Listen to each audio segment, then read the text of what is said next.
groups is mobilizing and empowering broad constituencies of women across the country to drive systemic change by demanding for gender transformative social policy making in Ghana.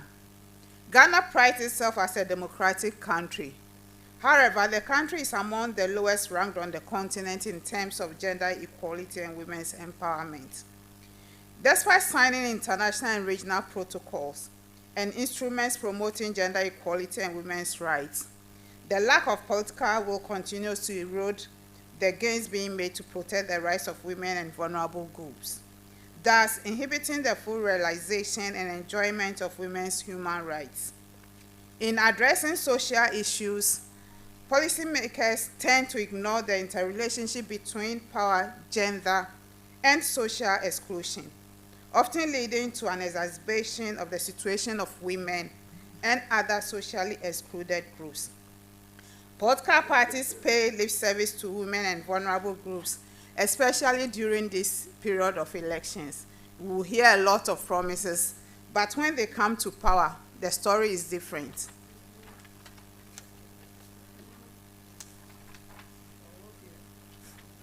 They said I should hope you.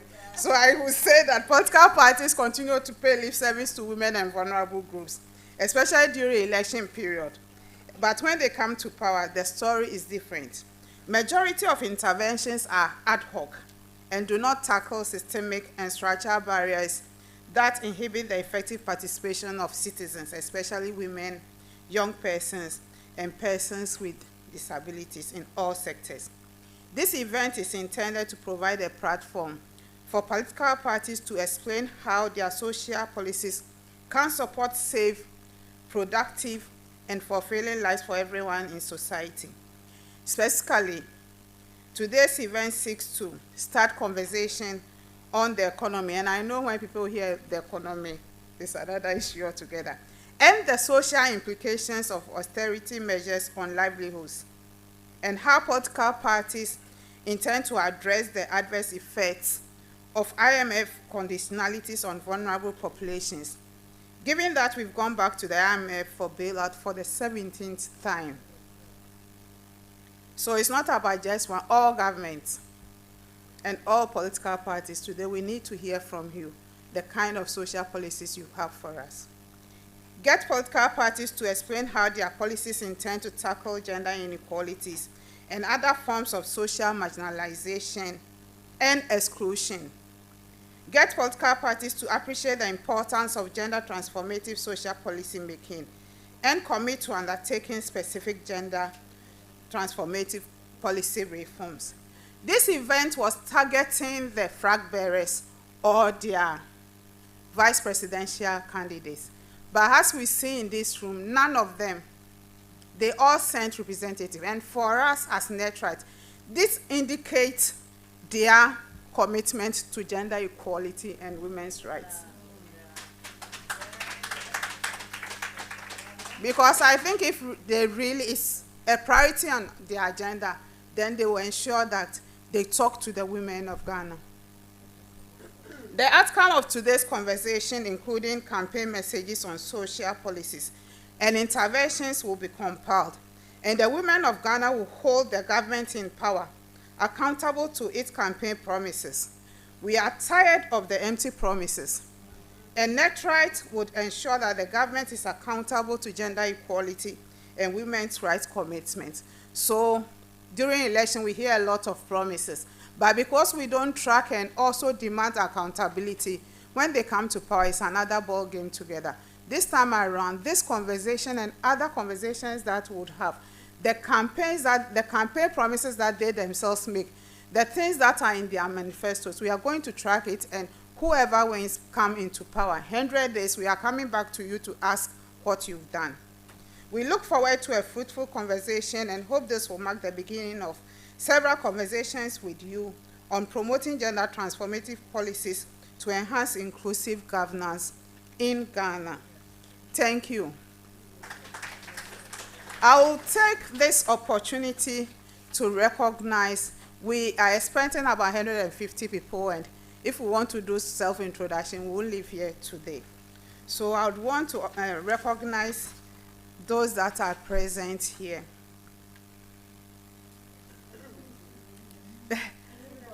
The groups that are present here, so we are mentioning groups.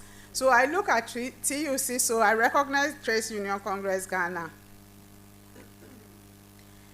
I recognize Professor Emirata Techua Beno, a founding member of NetRight. I need also to introduce some members of NetRight. I recognize Dr. Mrs. Dr. Skoka Pia, steering committee member of NetRight. And please, I think I'm breaking it. I recognize Global Affairs Canada representative here. I recognize UN office in Ghana, and then UN Women here. I recognize the German embassy here. I recognize the convener of the Women's Manifesto Coalition. We have the Executive Director, GII, Ghana Integrity. We have the Executive Director for Anti-Corruption Coalition, yeah. I recognize all CSOs here. The Star Ghana, yeah, Star Ghana is here. How can I forget them? Star Ghana, please, can I see you? Right. Bash, when did you become Star Ghana? The chair, yeah, I recognize the chair of Star Ghana. Our own Auntie Esther. Right. I recognize DJ. I'm waiting for the list, that's why I recognize DJ. I recognize all political parties here. We currently have GCPP. Great. NDC. Okay. NPP. Great. PPP. CPP.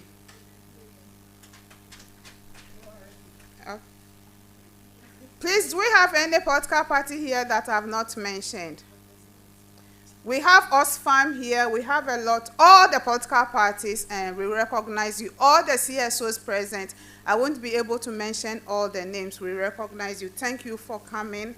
Now we want to introduce our moderator for the day. My work is done here. Now I'll introduce the moderator for the day. She's someone that we all know.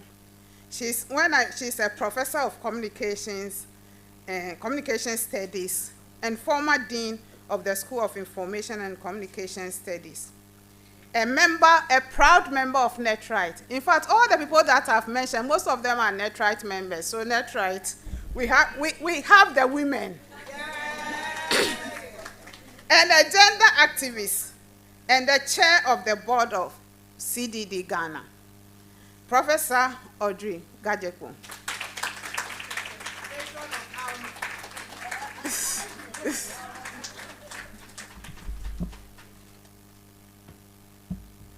Prof, you're welcome.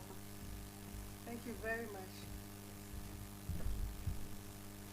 Thank you very much, Patricia, and good morning to everybody here.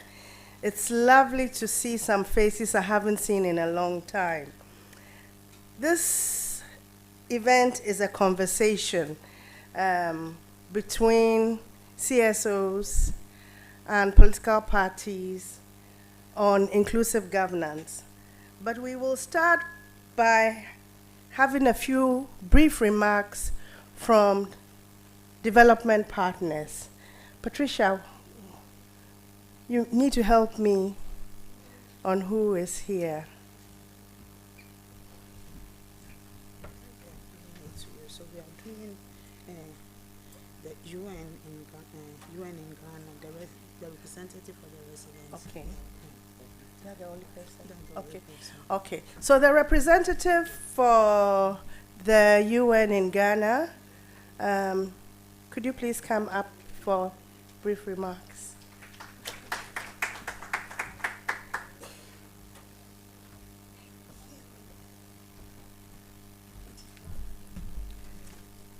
Good morning, distinguished guests. And I'm told I can stand on the protocol established by Patricia, so I acknowledge all of you. Let me start by thanking NetRight and GetSpar for this wonderful opportunity for all of us CSOs, development partners, and the general public to engage with the flag bearers of our political parties on transformative social policy making. And in this case, through the assessment of the policies or the manifestos of the political parties in relation to women, to the poor, to the youth, to persons who are differently abled. The RC himself would have been happy to be here, but he's had to go somewhere else. As you know, we are preparing for the Summit of the Future, so it's a very busy period for him. Ghana, as we know, has some very innovative and transformative social policies. We can think of the LEAP, National Health Insurance, the school feeding program, and in fact, even the free senior high school program. Those are some that readily come to mind.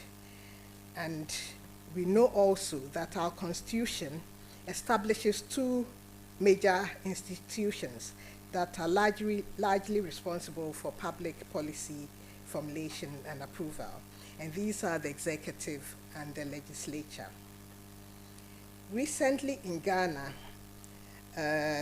not only the two institutions, which is the executive and the legislature, but also our two major political parties, the NDC and the NPPs, have worked together to pass the Gender Equity and Affirmative Action Bill into an act. And we are waiting, that is currently awaiting the President's accents, and we are eagerly awaiting the implementation of this law to help speed up our progress around gender equality and women's empowerment. We all know that in promoting gender equality and women's empowerment, we effectively promote all the other areas that we seek to address in meeting our basic human needs for security, for education, health, employment, and well-being. Ensuring the development of women and other marginalized populations, such as people who are differently abled, as well as children and the elderly, are key to achieving the globally agreed Sustainable Development Goals. And so in the UN, we speak of leaving no one behind. But effective social policy making, in addition to all others, require the elimination of all gaps to ensure the implementation of the policies to the benefit of all society.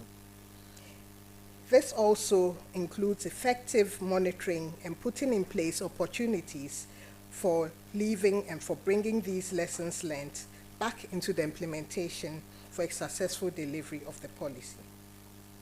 All over the world, this has been a major challenge, which we also need to address. Next week in New York, Ghana will be joining other world leaders at the Summit of the Future. The summit, which is themed Multilateral Solutions for a Better Tomorrow, aims to forge a new international consensus on delivering a better today and safeguarding the future. This presents a critical opportunity for world leaders to shape a better future, and we have ahead of us critical issues that we need to address: climate change, geopolitical conflicts, and social unrests, amongst others. In Ghana, NetRight and GetSpar through the have now thrown the floodgates on the economy and the impact it has on women and other marginalized groups. These call for other ways of dealing with these complexities of our century. The summit will, amongst others, focus on 5 critical areas: on sustainable development and financing, on international peace and security, science, technology and innovation, and digital cooperation, youth and future generations, and transforming global governance. All of these require that we address the challenges in our societies as they relate to women, the marginalized and the excluded. I'm sure we all will be looking forward to addressing these issues through our policies and programs around women, men, the elderly, and children, amongst others, the poor. Indeed, we need to ensure that we leave no one behind in our transformative policy making and implementation. We also need to bear in mind the need for partnerships and to ensure that all our governance structures are aimed at promoting the transformative policy making that we seek to achieve. I look forward to a fruitful event and to a sustainable way of ensuring transformative social policy making in Ghana. And that is why we want to also commend JETSPA for the work being done through their project, including the research they are doing and the training and capacity building they are bringing to our youth around effective transformative social policy making, and also to Open Society for providing resources for all of these.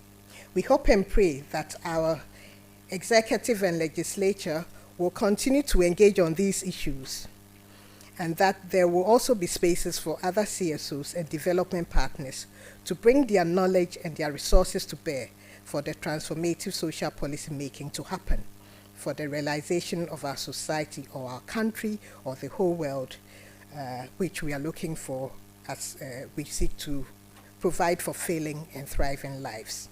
I wish us all well in these conversations, and we hope that this will set us off on new paths to new ways of addressing our major challenges. Thank you very much.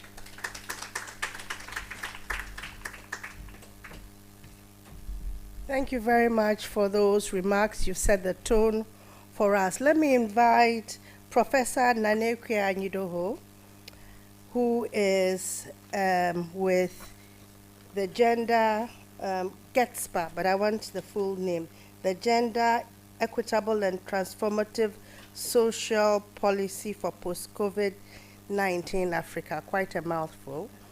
To the podium, Professor Anyidoho is the director of the Center for Social Policy Studies at the University of Ghana, and as such, kind of my boss, isn't it? Because I teach a course there. She'll be talking to us on harnessing gender transformative social policy, making for inclusive governance. Thank you. Oops.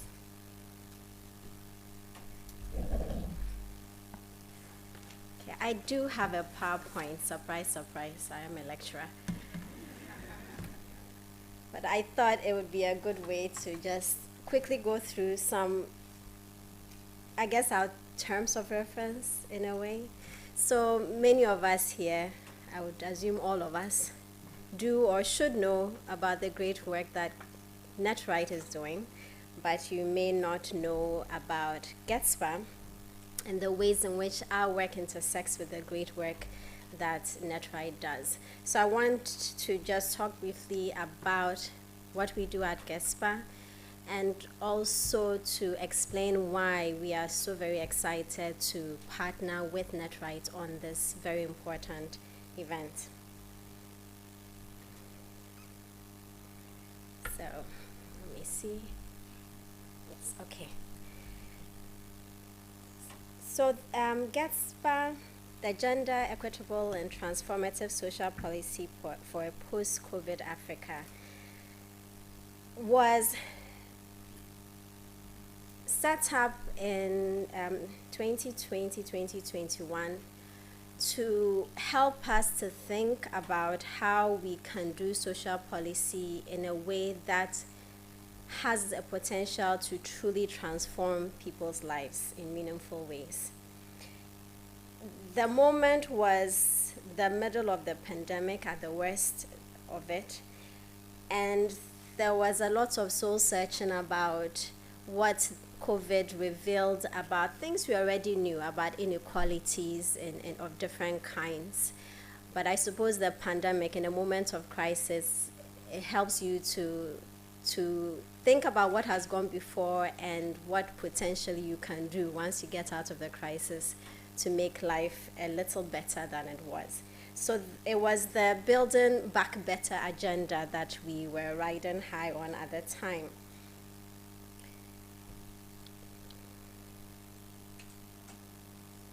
Okay, thank you. So our aim was to set up a project that will change the way that we think about social policy and the way that we do social policy in order that we can tackle the unequal structures that lie at the heart of many of our challenges so that we can all have flourishing lives. That was the aim. And as you would expect from a project that is set up at a university, a lot of what we do is research because we feel it's important to, first of all, understand what is going on in different parts of the continent. The mic, okay. I also want to make sure my PowerPoint is moving. Okay. So to do research to see what has gone on before that hasn't worked, and then to see what the best practices are around the continent that can show us a way forward. Then to do advocacy based on that knowledge. We also wanted to build a network of policymakers, researchers, and activists that would take up this agenda of wanting to transform social policy making. And then also to build capacities of researchers, of activists and advocates to be able to do this important work. GETSPA has researchers and activists in 31 countries in all 5 regions of the continent: North, South, East, West, and Central. And the way that we think about the challenges to thinking about and doing social policy differently, the challenges that we see are 2. One is this notion that social protection is all of social policy, or if you've done social protection, you've done social policy. I could say a lot about this, but in the main, this is a very minimal goal. 1, because it's only a safety net. So social protection can help to address a need when you've already fallen into a challenging situation, but it doesn't do what we all need for us to really thrive in our lives, which is to address problems, that prevent us from moving forward, and also to support us to meet or to achieve the full potential that we should have. So social protection just tackles poverty for the poorest, so it's targeted, and it doesn't address other needs that we have and needs of people who are not necessarily poor. And even for the poor, let's be honest, the kinds of social protection programs that we have, while good because they exist and it's better that we have something rather than nothing, are not capable of actually lifting people out of poverty and setting them on a path to lives that they find full and fulfilling. The other challenge is that we tend to make a divide in our minds and in the way that we talk about policy between economic policy and social policy. So social policy is seen as something secondary and residual. It's what you do to try to address the deficiencies of economic policy, but economic policy is always the most important thing. And it doesn't obviously try to tackle gender and other inequalities. I'm going to skip over that. Okay, let me go back. So this is an example of social policy as social protections. On this graph, that one. This is an example of what happened during COVID, where we had programs that tried to provide for people's immediate needs, but didn't address the issues that could potentially change something for the better. So if you look on the side with the darker shade, you'll see that gender-focused policies were very few. Regulations to prevent dismissal of workers were very few, but we had a lot more of provision of food and water, temporary tax relief, utility bill freezes. So this is another example of, even in the midst of crisis, our first instinct is to do with the immediate needs and not to think about what could help us to build better. The next slide just is also an example of the second problem I talked about, which is that we think of economic policy as separate for social policy. So when we think about tax as one example, public economics, we think about tax as revenue generation and so on, and we don't necessarily consider the ways that tax is very intricately linked with the goals of social policy. So first of all, taxes, for instance, can raise money for social provisioning. They can help us to be more independent in our policy making, so national sovereignty. Tax can be used to boost production, employment creation. There's another one I didn't put there. Taxes can be a way of redistribution.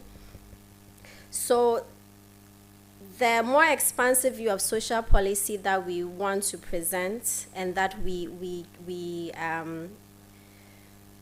are championing with the GESPA project is of social policy that does all these things, which are mentioned in this quote by Thandikam Kanderire. Let me just simplify it a bit more. The four functions of social. This thing is challenging me. Is there? It's gone. Okay. I'm going to stick with this one for now. I don't want to push my luck. So the four functions of social policy. So social policy should be about production and reproduction. It should be about the works that we do, the livelihoods that we have. We should have social policy that, for instance, champions labor relations that are good for workers. We should have policy that creates jobs as well as enables people to gain their competencies and skills for the jobs that are available. We should have social policy that also tries to balance people's work lives with the care and domestic responsibilities that they have and so on. That is also social policy. So job creation, employment, unemployment is part of social policy. The second function is redistribution. Social policy is about trying to reduce the inequalities that exist among genders, within income classes, among different generations of people. We should have social policy that's also trying to address spatial inequalities, the opportunities and life prospects you have based on where you live in the city of Accra or where you live in Ghana or where you live on the continent. That is an important aspect of social policy. Social policy should also be about social cohesion, the kinds of policies we have to make sure that as a country and as a society we are able to get along and to thrive together. This is the kind of policies that nationalist leaders like Nkrumah thought carefully about when they said, for instance, you can't be a political party if you don't have headquarters in all regions and districts of the country. There was a method, a reason for that. Or social policies that say we're going to have secondary schools all around the country and you gain admission based on your scores and not on what ethnicity you are. That's an important part of social policy. And then the final bit is social protection, which we are more familiar with. And I'd like to say that if we are doing the first three, if we are paying attention to policies or trying to make policies that address the first three functions, we will have much less for social protection to do. So social protection shouldn't be our first instinct. It should be the mop up when all the other things that we've done, there's still a shortfall and we need to help people. It shouldn't be the first thing that we go to. So that is how we think about transformative social policy. We've written a lot more in in the concept note that we sent to you. But we think about social policy that tries to integrate economic and social policies to do all these four things. We want to have social policy that actually considers gender because it's such an integral part of our everyday experiences. I would challenge you to think about any experience of life that is not affected by gender, for instance. I throw this challenge to my students and offer them my laptop if anyone can think of any. And as you can see, I still have my laptop. Some of them have been very smart and said, oh, you know, like when you are sleeping. I'm like, please, that's so easy.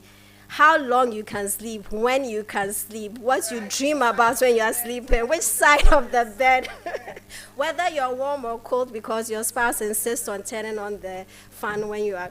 All of those things are gendered as well. So social policy must consider this fundamental aspect of our lives. And then, as I said before, social policies must clearly think about the different kinds of inequalities that shape our life choices and chances. Gender as well as location and your age or generation and your, what was the other thing? Your income. So this is how we think about transformative social policy making, and we hope very much that this is how we'll talk about transformative social policy making in the conversations we are going to have. Thank you very much.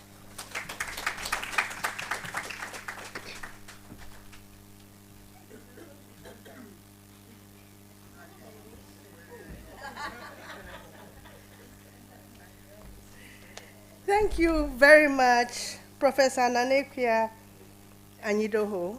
That was really very well done explaining to us transformative social policy and unpacking the four main things we should be looking out for. And so now we come to a different part of our program, which is the conversation we are about to have with the political parties, you know, on building bridges, breaking barriers, gender transformative social policy making for a more just society. We have 5 political parties here, and I'd like to invite them to the podium and to the stage. Yeah, podium, right? And in no particular order, I'll invite Mr. Emmanuel Felix Mante of the PPP. And then I'll invite Nana Oyebampoado of the NDC. Then Antoinette Sibudaku of the NPP. Eish. And then Eben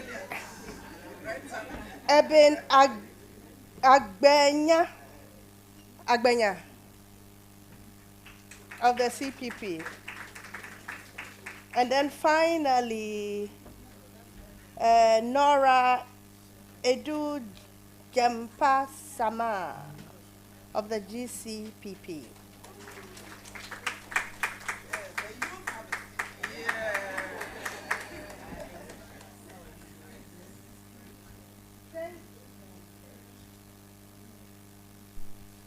Good morning to you all.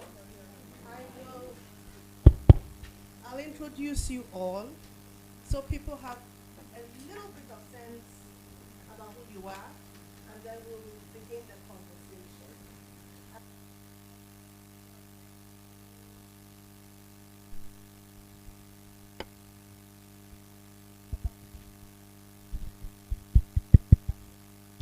Okay, can you hear me? Fantastic. So let me introduce Nora Edu Jempe Sama, who is sitting next to me. She represents the GCPP, Great Consolidated Popular Party, and she's been in the party since 2015. Fantastic. Her journey started as the National Deputy Youth Organizer while she was still at the university, and she currently serves as the National Women's Organizer of the party. And beyond her political engagement, she holds the position of Deputy Manager of Business Development at multi-read ICT, multi-thread ICT. And so we were there, and then we'll go to the next person. The first red.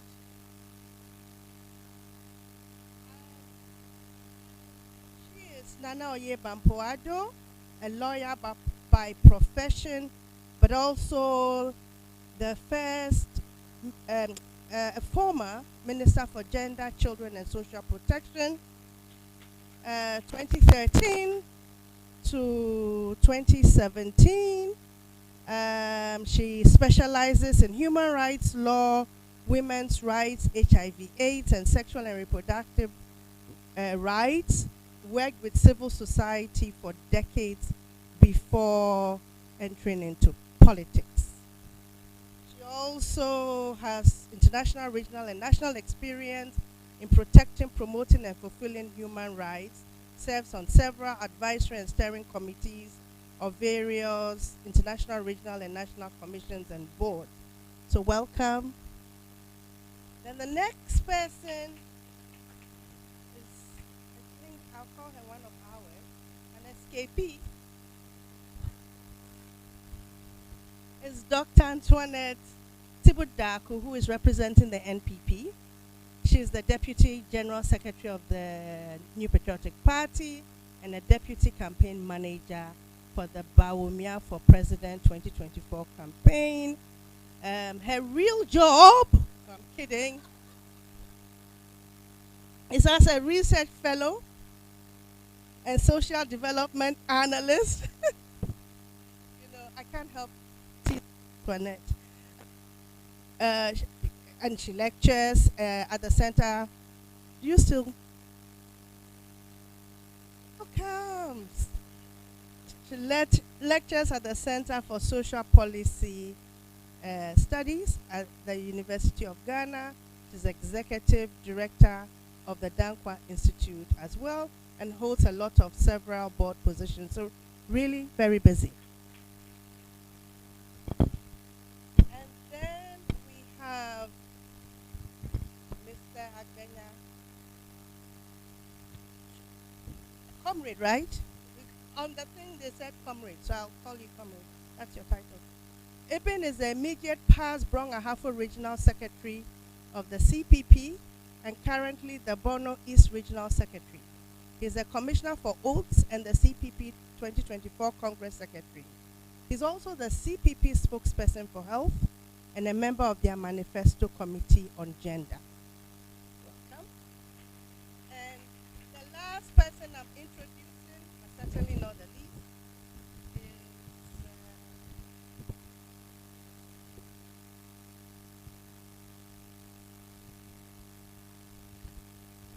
is Mr. Emmanuel Felix Mante, representing the PPP. And he is a researcher in conflict, peace and security, a gender advocate, and a lecturer at Zenith University. He also has training in broadcasting and has worked with organizations.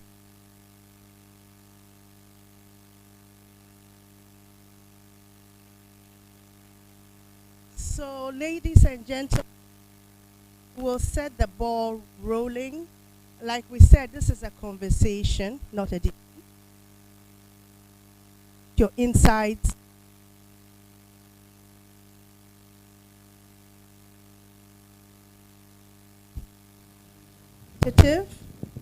Right?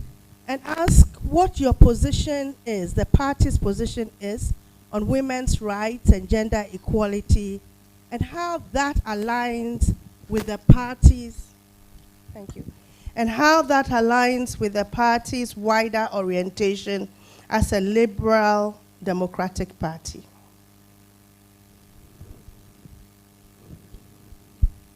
Thank you very much. Prof, it's good to see you again. So thank you very much, ladies and gentlemen. The new patriotic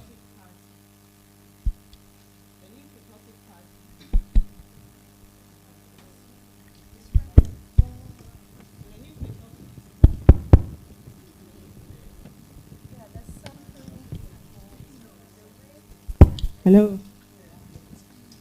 Okay, so the Patriotic Party is a center-right ideology party. That's what we follow.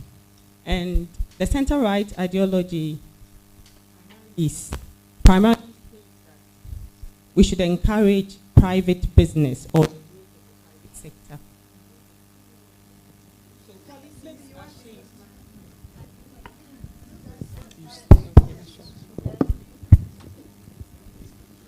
So policies are shaped such that you provide the right enabling environment for the private sector to grow. And that's why the party and the government in power, which is the New Patriotic Party's government, has been very emphatic in ensuring that the affirmative action bill is passed. Because if you don't give the proper legislature and legal environment, first of all, to provide a proper background to ensure that you can implement the right policies. And in this regard, we are speaking about transformative social policies, gender transformative social policies. How are you going to ensure that that happens? So you must give some legality, or you must provide the right institutional background. So the affirmative action bill was a passionate aspect of a lot of us in the party. Listening day in and day out to the discussions, I attended so many sessions and activist groups that were asking that this has to happen. So thankfully it has, and the president is very soon going to accent to it. So providing the right institutional background and an enabling environment sits very well with the fact that as a center-right ideologist party, we are able to provide an enabling environment for private businesses to grow. So if private businesses would grow in Ghana and they are going to be women-owned, and you have an affirmative action bill, then you are giving more legality, you are giving more encouragement. Let's ask more people to give more support to women businesses. But even furthermore, if we look at what we have put in our manifesto, how do you even go forward to providing more of a stronger enabling environment? And I think I can name a whole number of policies if you want me to go ahead. Okay. So first, we have put in there that we would encourage women entrepreneurs to invest more and diversify their businesses. When we say invest more and diversify their businesses, a lot of the sectors, right down from agriculture to industry, services, there's been a lot of gender stereotyping, meaning that we have typically associated specific jobs for women, and that has to change.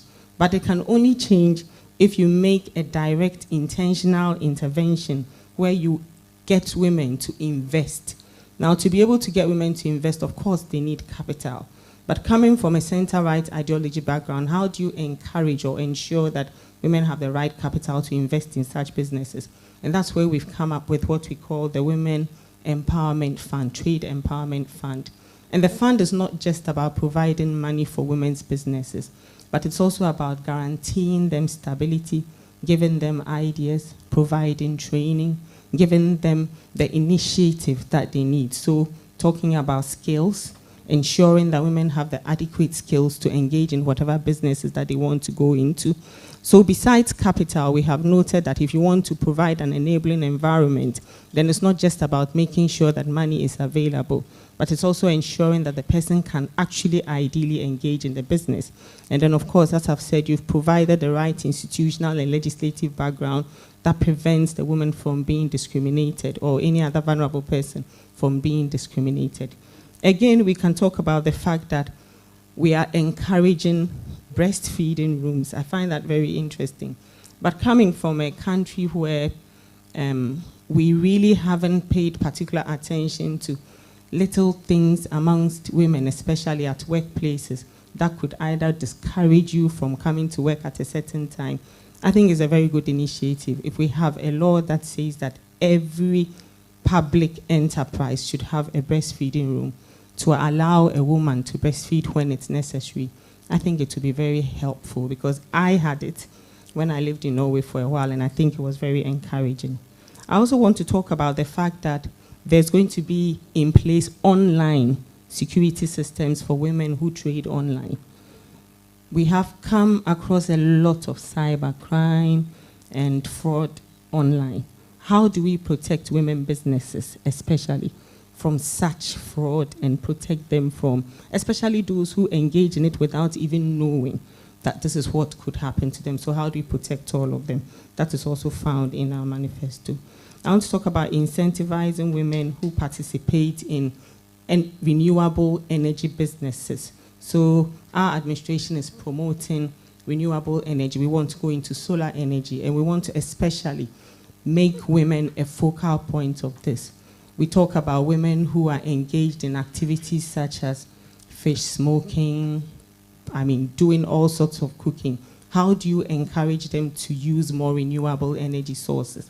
They can also develop their own. We are talking about bringing a lot more solar energy. How do you encourage more women businesses to use solar energy?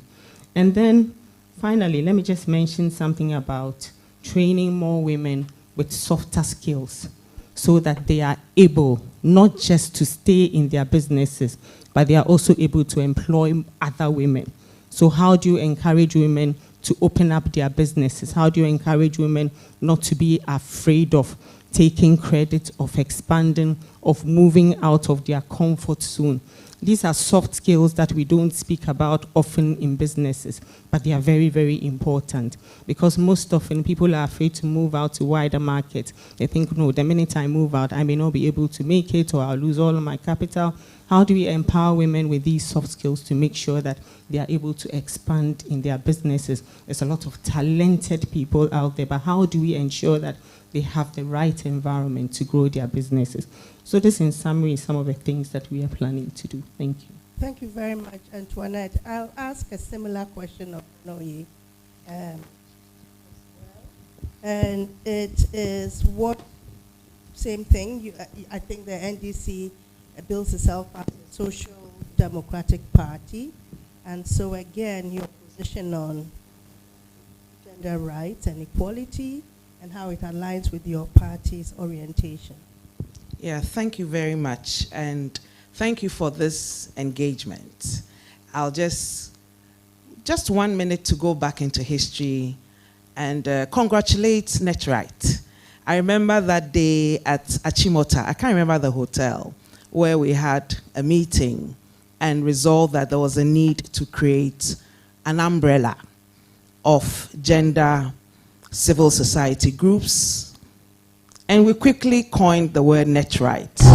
And 2 decades later, we are here for this very important platform to discuss proposals and policies that political parties in Ghana have come up with towards the 2024 presidential and parliamentary elections. So thank you for this platform.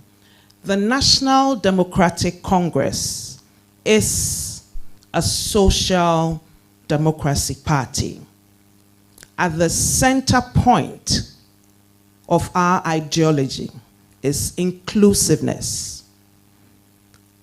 Our ideology speaks to people-oriented policies and proposals, ensuring a standard of living for every single person, ensuring that simplistically, at the beginning of the day, you have a job and you can put 3 square meals. You have access to health, you have access to education, irrespective of your social status. We acknowledge that presently, Ghana is in distress. Presently, the gains made have rolled back. For the first time in the 4th Republic, we are not able to honor our debts. I remember way back Kutua Champong when he said Yentia. This is our situation. We are now junk status.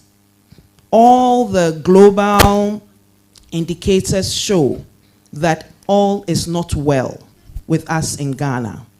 And that is why the NDC has said we are resetting Ghana. We have come up with proposals in our Resetting Ghana manifesto. And I'll just show it to you. This is Resetting Ghana, the NDC manifesto for jobs, accountability, and prosperity. And so we have ensured that gender and inclusiveness is integrated. We have 7 chapters in our manifesto. The first is on the economy, the fiscal and monetary policy. We have also grouped together our productive sectors. How are we going to inject and boost our productive sectors so that we address food inflation, the high cost of living, so that we also address the weak currency, the weak cedi that we have? How are we going to boost agriculture? How are we going to create jobs? Mind you, we have more unemployed women in Ghana than men. Look at the 2021 population census of Ghana.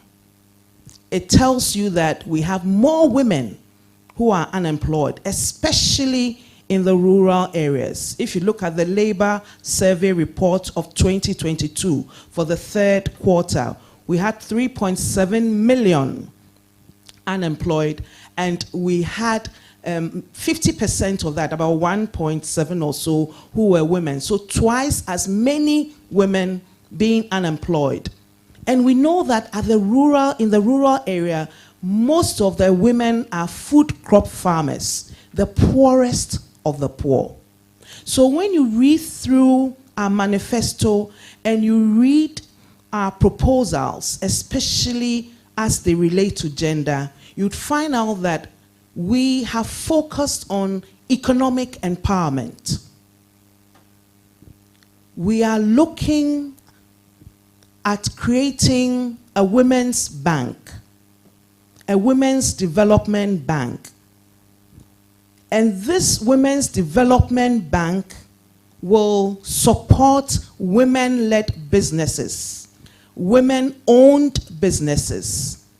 It will be gender sensitive to tailor programs and offer low-interest loans for millions of women who may need loans. In terms of looking at gender and how we can ensure we reduce gender inequalities, we reduce poverty, and we increase and create jobs, Chapter 2 of our manifesto is focused on jobs. And it is titled Jobs for All. We have over 10 job creation programs for the people of Ghana, especially the women of Ghana, who are those that are unemployed in terms of numbers. So we have the Ejumara program. We also have a CODES program for young women. We haven't forgotten persons with disabilities, especially women with disabilities. So we have start-up programs. We have a national apprenticeship program where we are going to use the TVET to train young women and also women. And even for the thousands of artisans we have in Ghana, we have a situation where they learn on the job and they do not have certifications. So sometimes they are not even able to bid for contracts. The NDC, being a social democratic party, is being innovative in ensuring that we carve out a mechanism for certification of artisans who have worked on the job, who have experience, but do not have certificates and therefore cannot bid for contracts. So we also have a program for that, in addition to the National Apprenticeship Program. In our chapter on gender, we have several sections, and the first we focus on is on political participation. Because when you look at the global indexes, you realize that Ghana, in terms of gender inequality, scores low on political participation. We are almost at par in terms of education, gender parity, in terms of health, because we've done a lot for maternal mortality. But then for political participation, we haven't done much. We have weak institutional support for that, and then we also have weak political, the political will is not there. And so in our manifesto, we have said that there's going to be a minimum of 30% representation of women across board for all political or executive positions that the president is, by the Constitution of Ghana, entitled to appoint. When we look at political representation of women in parliament, is about 14%. It is even lower at the district assembly level. It is less than 5%. In 1994, it was 2.9%. 27 or so years later, we are hovering below 5%. And that is why it was critical for us to put that proposal in our manifesto, that will look at political participation of women. We will operationalize the Affirmative Action Act, which President John Evans Atta Mills commenced by appointing a 21 committee in 2012. So we're going to also look at that. In our manifesto, we looked at vulnerable groups, the which comes in the north, the issue of Kayaye. We've also addressed persons with disability, the urban poor. We also have proposals for the urban poor and Zongo communities. So our proposals are people-oriented across board. Thank you. Thank you very much for that. I will now go to the CPP, asking them a similar question and their orientation as an Nkrumahist party, and therefore their position on women's rights and gender. Can you pass your mic to Agbenya? Okay. Thank you, Professor. Thank you this morning for this opportunity. I want to thank everybody present here and my co-panelists. I bring you greetings from the presidential candidate of the Convention People's Party, Nana Akosua Frimpong Sapon Kumankuma. She's elsewhere, that's why she's not here this morning. Sorry to interrupt you, but I keep forgetting to make an announcement, and it is to inform participants about the QR code scan for the program and concept note. You can scan it, it's at the sides of the hall. And if any of you want water, you know, it's close to the last door. You can fetch water from there. Thank you. Thank you, Prof. Apologies for interrupting. Grateful, Prof.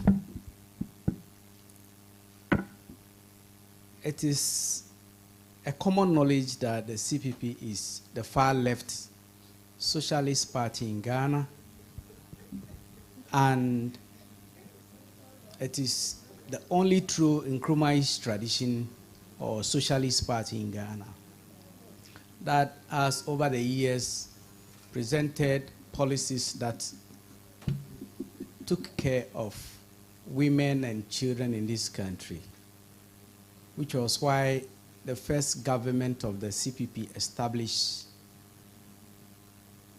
gender units within the Ministry of Social Welfare to take care of women and children. Over the years, or even in the first parliament, it was established that the CPP government made way for a lot of women to be in parliament, and some became ministers of state. In recent past, those of you who followed and are following the political landscape of Ghana would notice that we had a national chairperson. In fact, the immediate past chairperson, who is the flag bearer today, became chairperson of the CPP. In recent past, you notice that we had women national chairperson, first vice chairman, third vice chairperson, all women, when Honorable Samia became chairperson. So in dealing with matters of gender, currently in Ghana, there is no political party that matches the Convention People's Party. As of today, it is on record across the country in the 275 constituencies. The CPP has 53 women who are chairpersons of some constituencies in Ghana. There is non-political party in Ghana having this record. So we believe that you cannot do without the woman and then the child. And so going into this election and future elections, and if you pick our 2008, when Dr. Indum was flag bearer, up until the current manifesto that tomorrow we'll start working on. And I want to stretch hand to some of you who would like to be engaged to join us on gender issues regarding our manifesto. We have noticed financial situations that women go through, and that goes to affect their activities as the home runners and our young ones. So we are saying we will do anything possible to making sure that we have a financial base for women in particular, so that they have business running, where we will make sure our banks in Ghana will be accessible to give loans to women, where interest on such loans will be very minimal. Now, security, we have said that, yes, we haven't given women enough opportunity. And therefore, what we intend is that our government, the next CPP government, will train a lot of women, particularly young people, into our national security, so that the experience gain will be shared amongst our women as a country. We have also a program that we need to intensify education, even though it is around, that it becomes part of our school curriculum, that women in school get sanitary package as captured in our yearly budget as a country, that every section of student, even when on vacation, we find a way of taking care of them, especially matters that has to do with their sanitation and health care. We have also a program that we will do our best to making sure that matters that has to do with maternal and child health, we try to reduce it at least in birth of 1,000. We reduce it to be less than 70, where we have women go to hospital and they come back without children when it is time for childbirth. They are the programs that we are putting in place that will help us going forward. In training, we need to build their capacity. We have also tabled a program that we would identify young people who have good passes from secondary school to enroll them in community training so that they can take up positions at our health centers and CHIP campus, so that they do enough of education to our young mothers and then family women, that they go to hospital, take semester or trimester health care, or during the process of pregnancy till delivery, they learn and give birth, they have their life and the life of their newborn babies. As part of it, we also train enough of them in our community schools to mind our health care facilities. Then reforms that, much as today we have affirmative laws or acts, it is passed to strengthen our women so that we have a setup of quota across our district and constituencies, giving out clearly or spelling out positions clearly that must only be contested, or we have women appointed only. Then also monitoring. We would roll out this program and would not leave it just to happen. We would follow up in the various districts across the country, making sure that these policies that we will roll out for women, we monitor and see the progress of it, and we'll be able to capture, to have an evaluation section of it, or finding how best it can work for us. In the meantime, this is what a CPP next government on gender will present. Thank you very much. Thank you very much, Mr. Agbenya. Could you pass the mic to Mr. Mante? All right. And the same question to you, what PPP would do. I'm not sure how you position yourself in terms of orientation. We are liberals. You may want to tell us. We are liberals, and we solve problems and pragmatically. So if you could align your liberal orientation to the gender policies for women. Thank you, Prof, and thank you to NetRide and then our partners for bringing us onto this platform. We are most grateful. Greetings from the founder, Dr. Pakosindum. Greetings from our 2020 flag bearer, Bridget Jogbenuku. And greetings from our current flag bearer, Kofi Asamoah, and all the national executives of the Progressive People's Party. As people, a party who believes in liberalism, we take issues of gender very serious because it plays a central role in liberal principles. And for us as a party, we look at the issue, the problem on our hand, and design a pragmatic solution to the problem so that we can move on. For instance, if somebody needs water to drink, you don't go round and say, I'm going to do anything. He needs water, give him water to drink so that he will be free.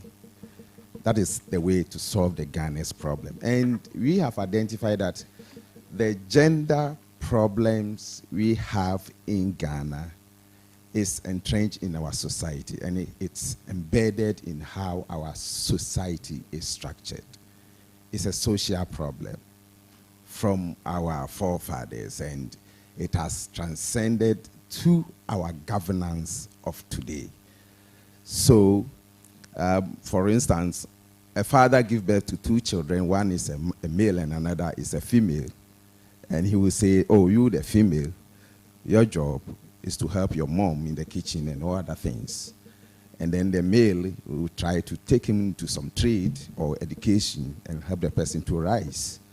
And that has created the gap and then the seriousness in this gender discourse we are all having today. So as a party, we want to take the gender issue to the central government at the highest level of decision making to address the problem. Until we look at it that way, we will not be serious about the gender problem.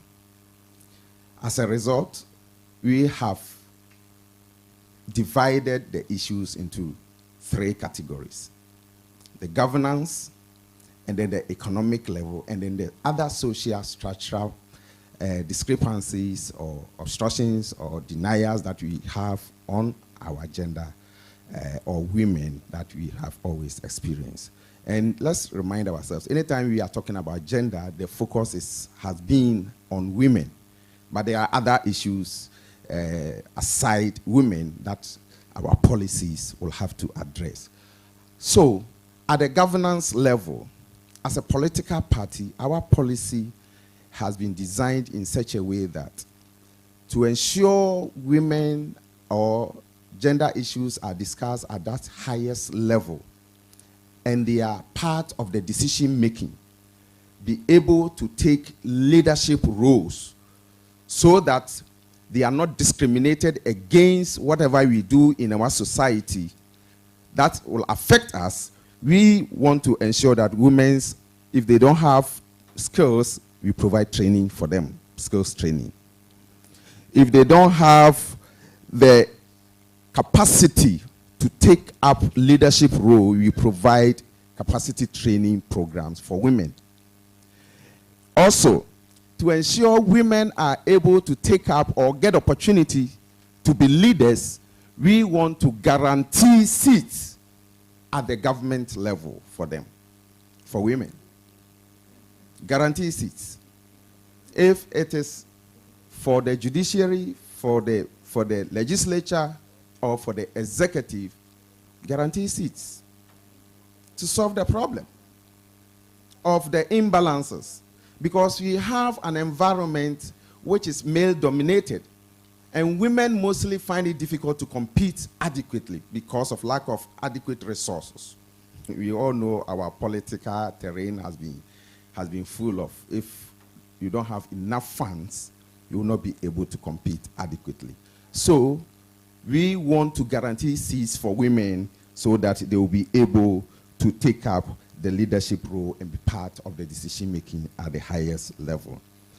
Then when we go further specifically, we have realized that all the data support it.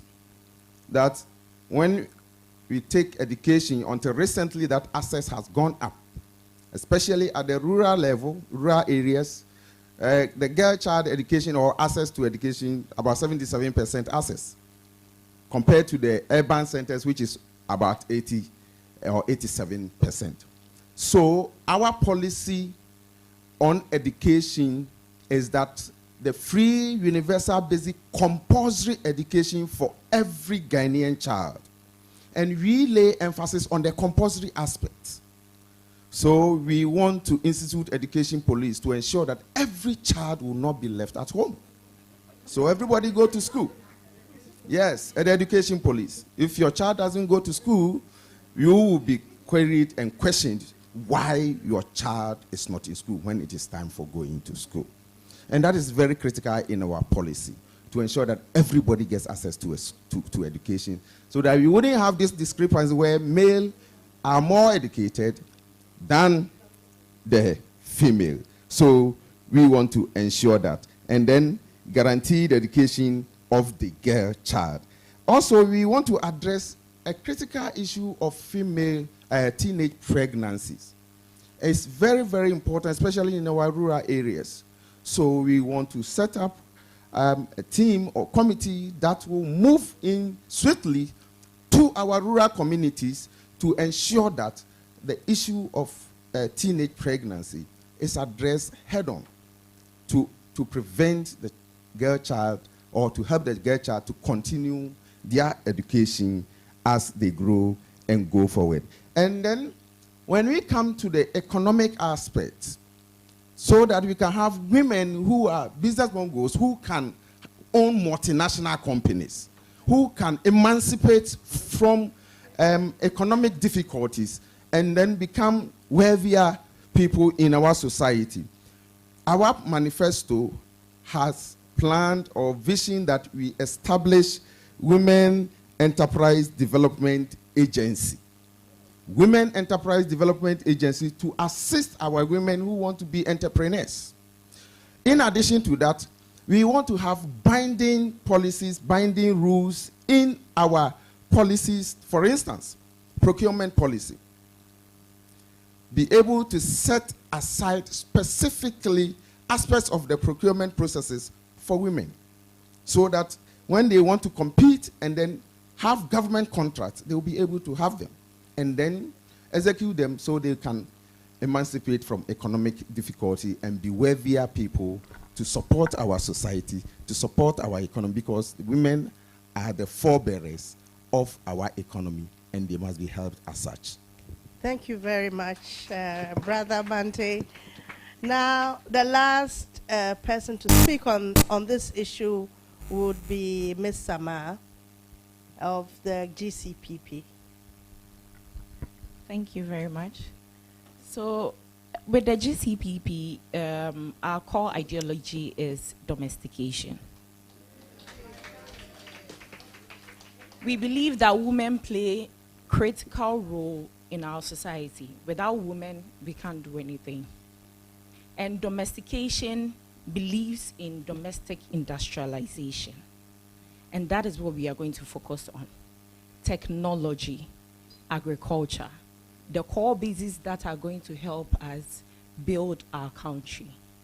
So with the GCPP, what we are doing is we are thinking of supporting women who own small-scale businesses to give them funds so that they can help in growing their businesses. Now, when we talk about domestication, a lot of people would ask what exactly this is. Now, we believe in eat what you grow and grow what you eat. You can see there are lots of lands we have in Ghana. Ghana is blessed with so many things, and we are underutilizing them, frankly.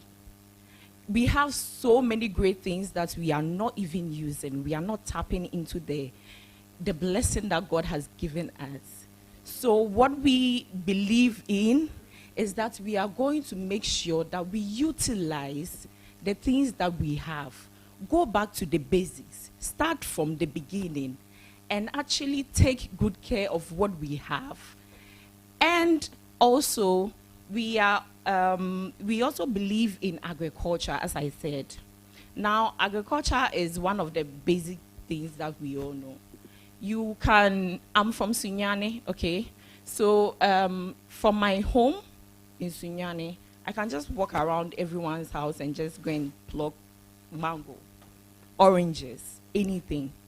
I've been in Accra since uni, and frankly, I don't even remember the last time I saw a mango tree.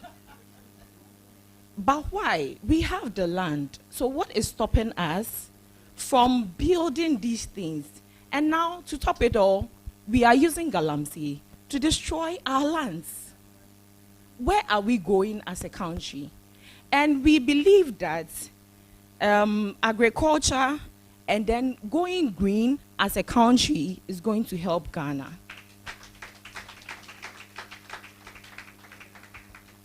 Now, aside these things, I'll talk about technology. Personally, I did not do anything technology in school. I read political science and geography, and I find myself working for an IT company. And when my party and I were discussing issues on gender, the first thing that came into my mind is technology. Because why not? Technology is key. Right now, the world is changing. Things are revolutionizing. And being in the middle of the whole process makes me understand things differently. And because of that, the GCPP has also inputted this in our manifesto. We are going to focus more on technology, helping young ladies and children to focus more on technology, helping them build them from scratch. Now, instead of doing courses that the person is really not interested in, why not just put the person's focus in what the person is interested in from the beginning, so that by the time the person will get to that stage, the person has something to hold on to. So technology, agriculture, and domestic industrialization is what the GCPP is going to focus on. I'd like to thank you all very much. You've laid out what your policies are quite clearly, and there are several policies that you have outlined. We have very little time, and so in this next round, you only have a minute to respond. And the question to you is, what would you prioritize in the first 100 days?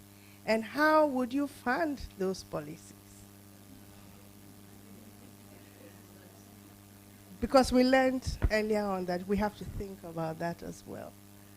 So, I will start from the other end of the Brother Mante. Prof.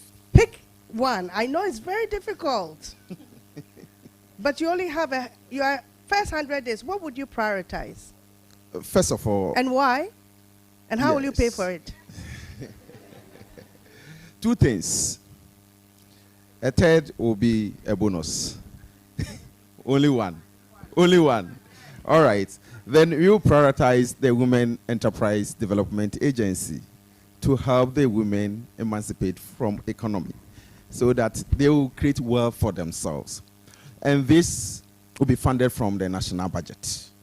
And our plan is that we will lay out a program to fight corruption head-on so that we have enough resources available.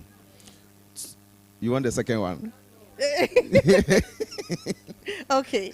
It's an opportunity to just do it. I think you're So you prioritize the Women Enterprise Development Agency to build women businesses for their own growth and economic well-being, and funding it from the national budget. Okay. Because that is the purse for the state. We hear where you. Everything. Thank you. Next, Mr. Agbenya. Thank you. CPP's priority. Thank you very much. Within the first 100 days, our priority will be within gender. Like I have said, even in developed world, gender issues are in any country. What we'll be doing is that we'll make sure the first 100 days we would establish a trimester clinic for women in this country. A trimester what? Clinic. Clinic, okay. How to do it is going to be financing this project from our heritage funds. Thank you very much. Okay. All right. Oh, yes, it's not empty as you think. It's not empty as you think.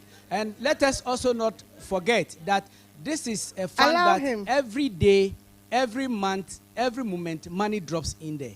Thank you very much. It is how we use it. It is how we prioritize the use of it. That is why we are seeing it. People think that all money there is being spent on free education, but that is also not. Thank you very much. Okay. Dr. Tsibudako. Thank you. In the first 100 days, the New Patriotic Party, under His Excellency Dr. Bawumia's leadership, would promote women's workplace rights. As I said, given the enabling environment is the fundamental basis for everything. And of course, that also stands with our party's ideology. But I think we need to protect what we have first before you now can encourage more people to come in. So women's workplace rights, sexual harassment laws, we need to enforce this. Let's look at the social injustices that exist in our systems. You don't have enough social justice institutions. People don't even know their rights. They don't know who to go to, who to turn to when they are in trouble.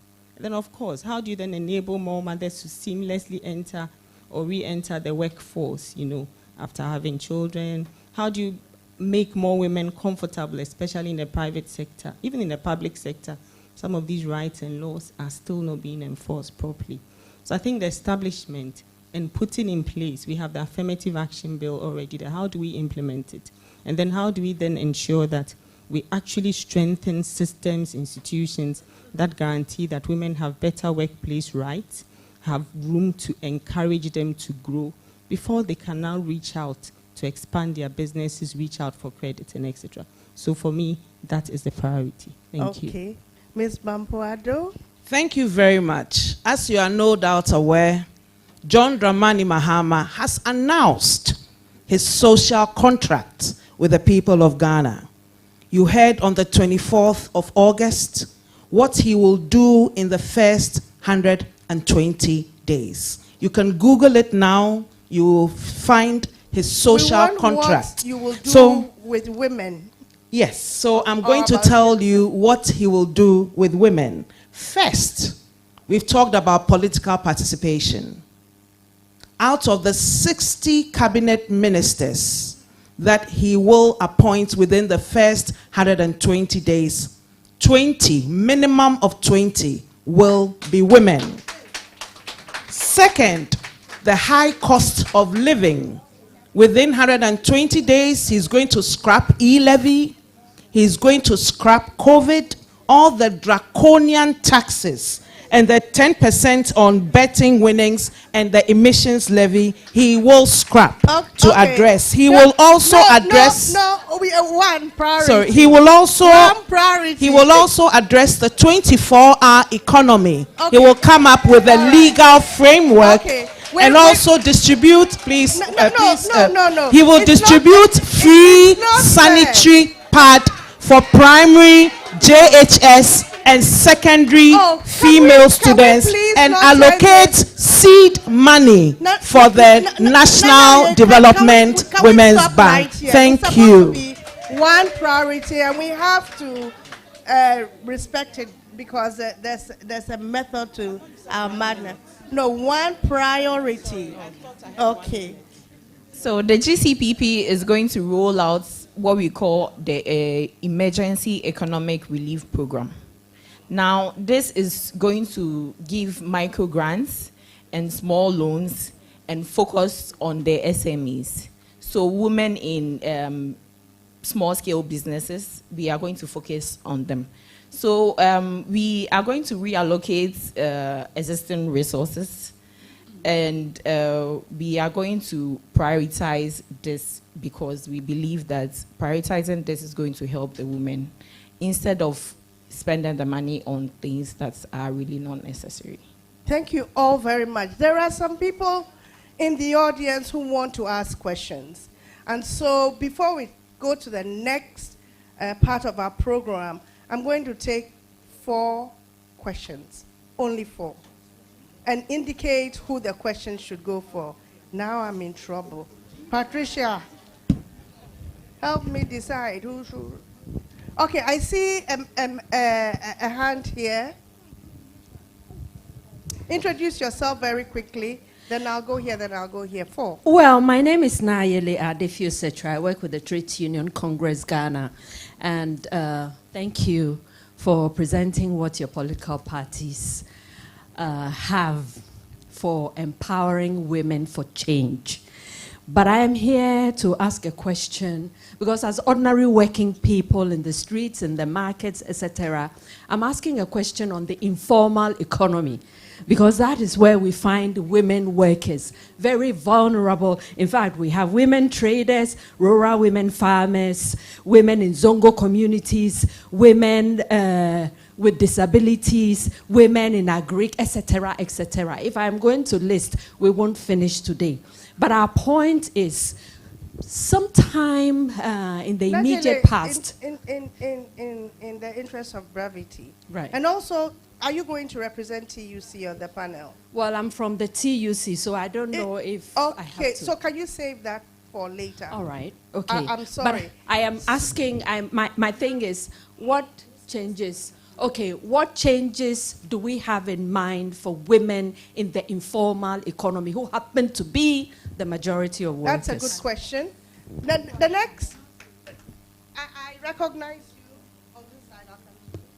I recognize. Okay, so that they are not people who are going to already be on the panel. No. So please, can we see? We've taken one from here, so. No, later. Okay. Any other? Sure. So give it to Mash. And while she's giving the mic, the QR code door and water at the back. Thank you, Prof. I want to start by noting that currently the gender ministry is not a cabinet. It's not in cabinet. And I didn't hear anything about that to start with from the MPP, and that is very important. Now, my interest Is it only to the MPP? What did the Everybody. others come into? Yes, everyone. How do we deal with the issue of politics of jobs against promoting decent work for every worker? Currently in Ghana, I'm going to be a little passionate because I've spent like 2 months on the field, oil palm plantation, banana plantations, rubber, and all of that. So currently, nobody is employing directly from the labor market. Everybody is using a recruitment agency. And women are in the majority of workers who are in that category. Casualization, seasonal, temporary. They have a whole lot of names. What's your question? Prof, please, I want to give a background so that they'll understand it. But because she mentioned issues of pregnancy and breastfeeding. And I want to give her a context because it's important. Okay, it's really important. Okay, Prof, I will talk about it. So, Doc, you spoke about breastfeeding rooms. We cannot give breastfeeding rooms to women, but a childcare facility. What is your My question is, when you... Please. Okay, Prof. Doctor, my question is, how are you going to strengthen maternity protection for women workers? Looking at so that's your child care. So that's your question. That's enough. In the interest of time, I'm really sorry, but we have to be specific and to the point. The last question, Patricia, there's a hand up this way. Thank you very much. I'm Esther Sensojiman from GESPA. My question goes to the NPP delegate, Dr. Chibudako. And it's, what plan does your party has to address the gap between establishing the law and implementing the law? And then also, how do you intend to influence the profit motive of the private sector to promote equity and redistribution? Thank you. Gap between implementing the law and establishing the law. Okay, let me go to the podium. And perhaps, Antoinette, because the last question was directly addressed to you, you may want to answer it. Can we have the mic, please?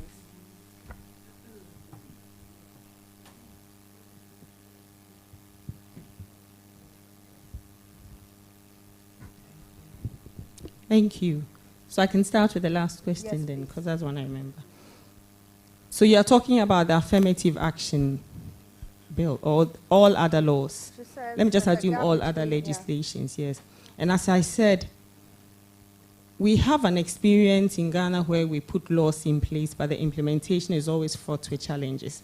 And that's why we need to talk about building stronger institutions first. So if you build a strong institution that is empowered and mandated properly to make sure that implementation of the law happens, then I think you're already on the right path. I also then applaud civil society organizations like we have NetRight and all others who can hold dialogues like this that allow government to have the views of the public and to properly be able to say that if we are going to go through an implementation process, we'll go from A to B to C to D. So for me, the gap between putting the law together and implementing it stands where you put in place the right institutions that would ensure that the law is implemented. You strengthen those institutions. You make them politically exclusive, or they do not have political influence, so that they can have the space to ensure that they are able to implement it properly. And then, of course, if you invite civil society into the dialogue to allow the public to take part, so that the ownership does not just belong to government alone, but it belongs to everyone. I think those are the bridges that we are going to make sure we ensure. And will you make the gender ministry a cabinet position? Making the gender ministry a cabinet position in the next administration, I can't answer to that. But I don't think it is about making the gender ministry a cabinet position so as to ensure that we have gender parity. I have always been one of the advocates, because the gender ministry was, after all, actually put together, or it was established first by the NPP government.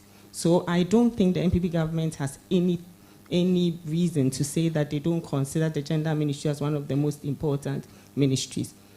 We should promote that. I agree to it. Okay. But I want to talk about profit I think she Go said, how do you intend to make sure that the private sector is profitable? In the manifesto, you find a lot of takes on this.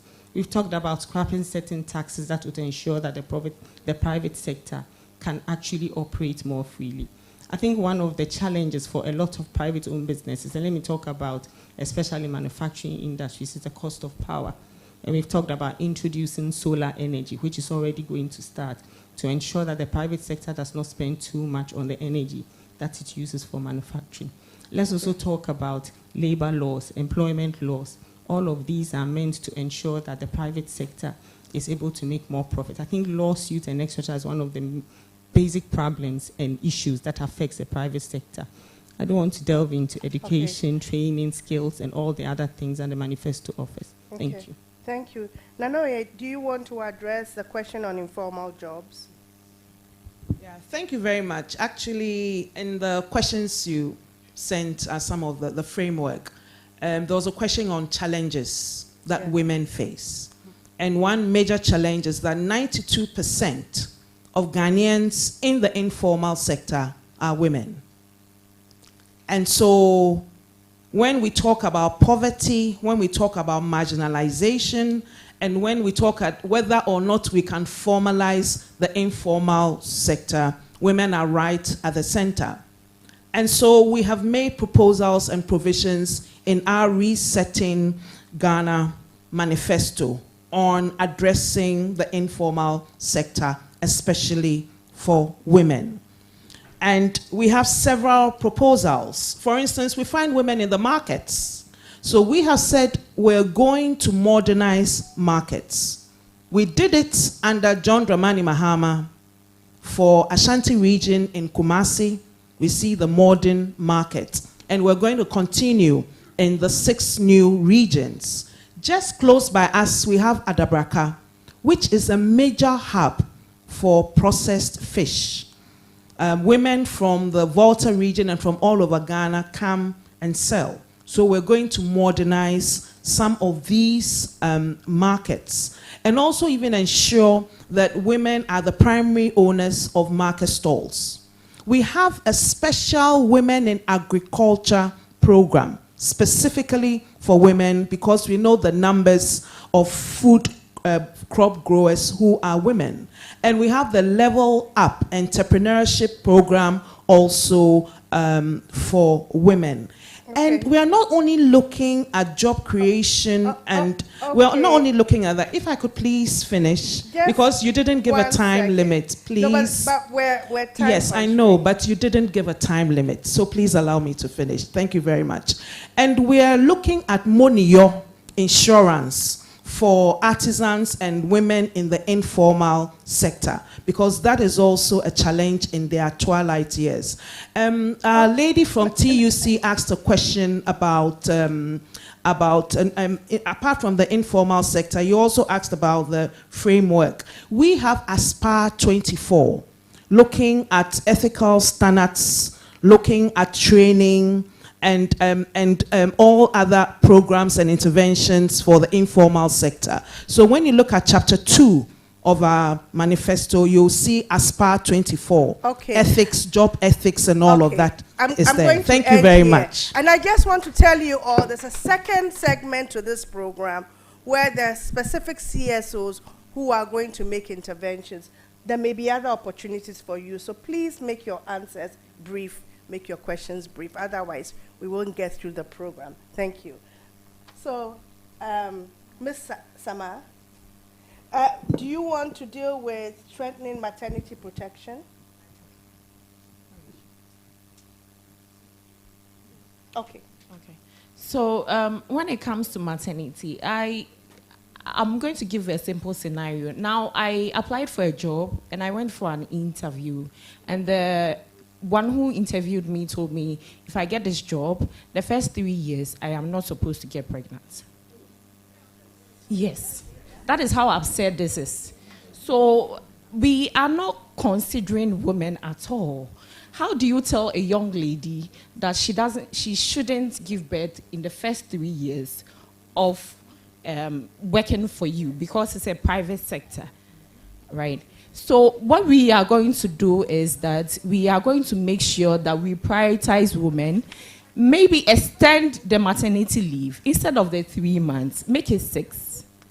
Because I believe that women need more than 3 months to actually bond with their children. So instead of the 3 months, we are going to extend it to make it 6. We are going to make provisions for the women when they come back so that they can have a place where they can do their breastfeeding. They can also have a playroom with nannies who can take care of their children whilst they are also going on with their businesses. Thank you very much. And do you want to take that question also, Mr. Agbenya? Strengthening maternity. Thank you, Prof. Mine is on the informal sector. Okay. What we intend to do is that we agree the population within the informal sector is large. So we'll try to making sure that there is going to be microfinance initiative to support women who are entrepreneurs and those who own their own businesses to be given the best of support that they can be on footing.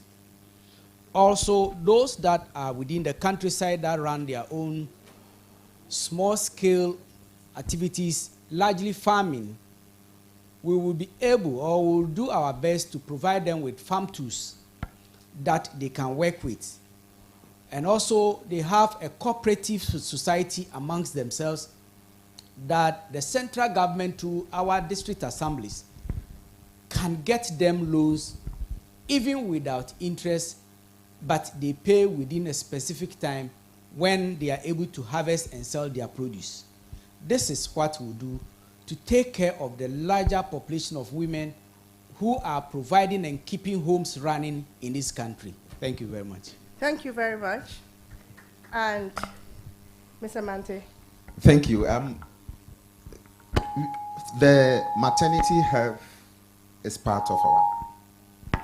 Go ahead. It's part of our universal health care policy we want to provide and we have proposed. And we have proposed that giving birth should not cost anybody. You are bringing life to the world. So you should be taken care of throughout your pregnancy period to childbirth until the day you'll be completely fit for work. So what we are doing is after birth, you should have your maternity leave, a minimum 6 months. A minimum 6 months, so that you can recuperate properly to take care of your newborn baby.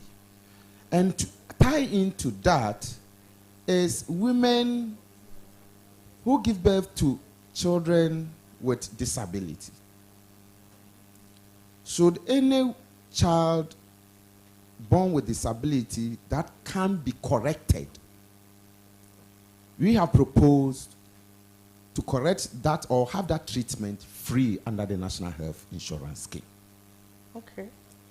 It is very, very important so that the burden of women giving birth to children with disabilities that are treatable will be taken care of. Now, with the informal sector, what makes it so special that we say some jobs are formal and others are informal? The formal aspect is because they are able to pay regular taxes, able to pay pension, can be identified easily through data gathering and then registration and all those processes. So if that is what makes the formal sector formal, make the informal sector also formal by providing these things to them. Okay. Let them be able to register their businesses easily, be able to pay pension so they can go on pension. Okay. What are we waiting for right. as a society? That is what we are proposing to do for our people. Thank you all very much. We had one burning question, and I'm a bit afraid to ask it, but it's very relevant. If you would only take half a minute, how would you work with CSOs? because gathered in this room are CSOs, and just quick reflections on how you work on CSOs. I've worked in the CSO sector before. I'm a CSO sector activist. And their role in governance and development cannot be overemphasized. So, as a government or a PPP government, our goal is to have them on the decision-making table. On the decision-making table, to have their input into the policies of the government, without which we cannot achieve inclusivity. So it's about inclusiveness. Okay. Bring on board your idea, your solution to the problem we have identified so we can solve them. Thank you. CPP. Thank you, Prof. Half a minute. Prof, today there's no country in developing country, including this country of ours, that can be successful without working in collaboration with sales. Much of the work that is done and problems of society is identified by this group of persons. A CPP government will deliberately have an appointee who will work direct with these groups to telling us what the real problems in the communities CSO are. minister. I'm asking. A minister who will be designated, okay, to liaise with them, because they do research every now and then. Their research are practical driven, and that can help policy making and policy direction in this country. Okay. Antoinette? I think we've already made a great step. We had a lot of CSO involvement in crafting our manifesto. But I also think going forward, such dialogues are very important, and we'll make it a point to be committed to attend, participate, and encourage such dialogues. Partnering the CSO is essential way, because the only way you get to know what the public is doing. And I think giving the CSOs the first buy-in for policies that we are also bringing out helps us to ensure that the implementation process is fraught with less challenges. Okay. So for me, it's a commitment to attend CSO dialogues and partner CSOs in holding even more policy dialogues. Thank you. Thank you. Nanoye. Yeah, thank you very much. Let me congratulate civil society groups here, especially for the role you played in supporting and partnering the NDC throughout. One, we are going to continue this partnership, having meetings and designing proposals, policies, and laws together, because we are in this together as one Ghana. Nice soundbite. Okay, Nora. So CSOs have strong network to the grassroots level. And what we are going to do is we are going to partner with them to roll out nationwide delivery of programs on gender rights and other things that are in relations with gender. Okay, and the CSO here will hold you to all of these promises when they come into pass. So we're done with this section of the program. There's one more quick session, very exciting session, where we have chosen CSO to come to the podium. Thank you all. No, the CSOs want to engage you. And very quickly, are you going to change your mind? Okay. Yeah. Okay. So we have CSOs from Curious Minds Ghana, Mr. Hanatu Kobia. Oh, but it has to be a miss. Sorry. Miss, yes. Yes. Please come down so the others will come up. I thought I'd said that. Yes.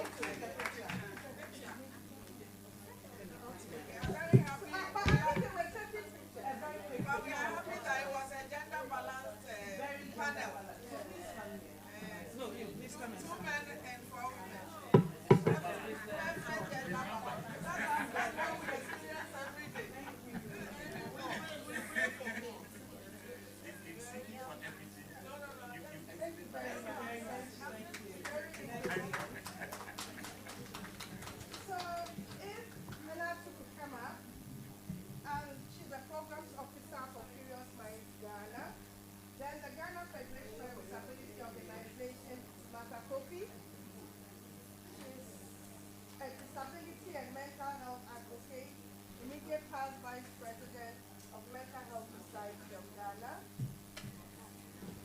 Affirmative Action Bill Coalition will be represented by Becky Enyonam Ahaji. She's a lawyer and coordinator of the Affirmative Action Bill Coalition. The Trade Union Congress is being represented by Naayele Setresu Naayele. You will forgive me for not allowing you. You have your chance now. She's a public relations and campaign officer of the TUC. And finally, there's a Women's Manifesto Coalition, Madam Hamida Harrison. She's a convener for the Women's Manifesto Coalition, and she works for Abantu for Development. Thank you all very much. And what we want, you've heard the political party leaders lay out their policies, what they will do. And because we don't have a lot of time, we're really interested in you. One, if there are any burning questions that arise from what you heard today, and if there are particular questions that you think, reflections that you think you ought to put on the table. So I shall just start from my right. Good afternoon, everybody. You started. Yes, I think I will start by thanking the panelists who are here. Thank you very much for your presentations and the programs that you presented for your various parties. But I think I will start by saying that as CSOs, we have a job. And that job is that we have to interrogate these manifestos that come out vis-a-vis the implementation. We haven't been doing that. So the whole thing that has been presented, it is always general. There is a lot of generality and promises. And women of this country are tired of promises. Yes. And also the fact that these manifestos, I've had the opportunity to look at some of them, mostly NDC and NPP. For the agenda sections, there's a lot to be desired. Some of them are just half a page, at least the previous ones. I haven't seen the current one, but the previous ones actually is about half a page for gender. We are here today talking about representation and all that, but I think we have lessons to learn from other countries. We do understand that there are restrictions from the Constitution. For example, this is one example I want to give of representation. We hear that, we know that the Constitution gives the opportunity for the president to select only from the parliament, 70% from parliament. But all the time there is 30%. 30% depends on the political will, isn't it? Yes, so if you have, we agree that the Constitution allows the president only to select 70%, and women don't get to parliament. So they don't benefit from the 70%. So the president or presidents, let me use the plural, have the opportunity to use the 30% to nominate women, and they have never done that, whether NDC or NPP. It's only NDC and NPP because they are the people who have monopolized power since 1982. Isn't it so? Yeah. So why don't they use the 30%? And we are crying here about the representation of, low representation of women in parliament and in district assemblies. Another example I want to give is that we can learn lessons from other countries. For example, in Ethiopia, when the president came to power, he said, I want my cabinet to be 50-50. It was an executive decision. and it was 50-50. Ramaphosa of South Africa did the same. He said, I want my cabinet to be 50-50. How come that Ghana, our presidents, are not saying the same? And we have manifestos that are saying we'll give opportunity for women. Am I taking a lot of time? I'm sorry. Last point is that when we did the manifesto in 2004, there are 10 sections in the manifesto. I haven't heard any of them here talking about it. What about access to justice for women? What about access to health for women? What about the harmful social norms? How we haven't heard, yes, we haven't heard about us talking about little girls that are being married off to 80-year-old men. What are we going to do to that? We haven't heard them, this is the last point. I'm sorry. We haven't had the manifestos talking about ILO 190, 183. We haven't heard. So please, we would like to see that. 190 is harassment at workplaces, gender-based violence at workplaces.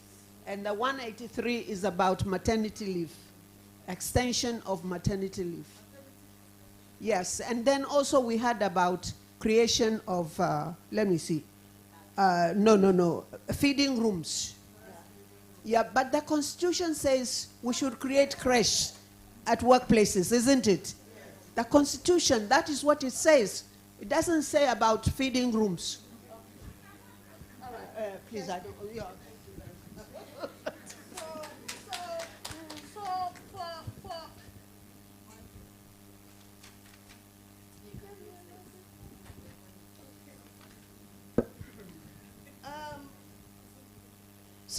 So there are three questions deriving from Hamida's intervention that you might keep in mind. I don't know whether we'll have time for you to answer all of them.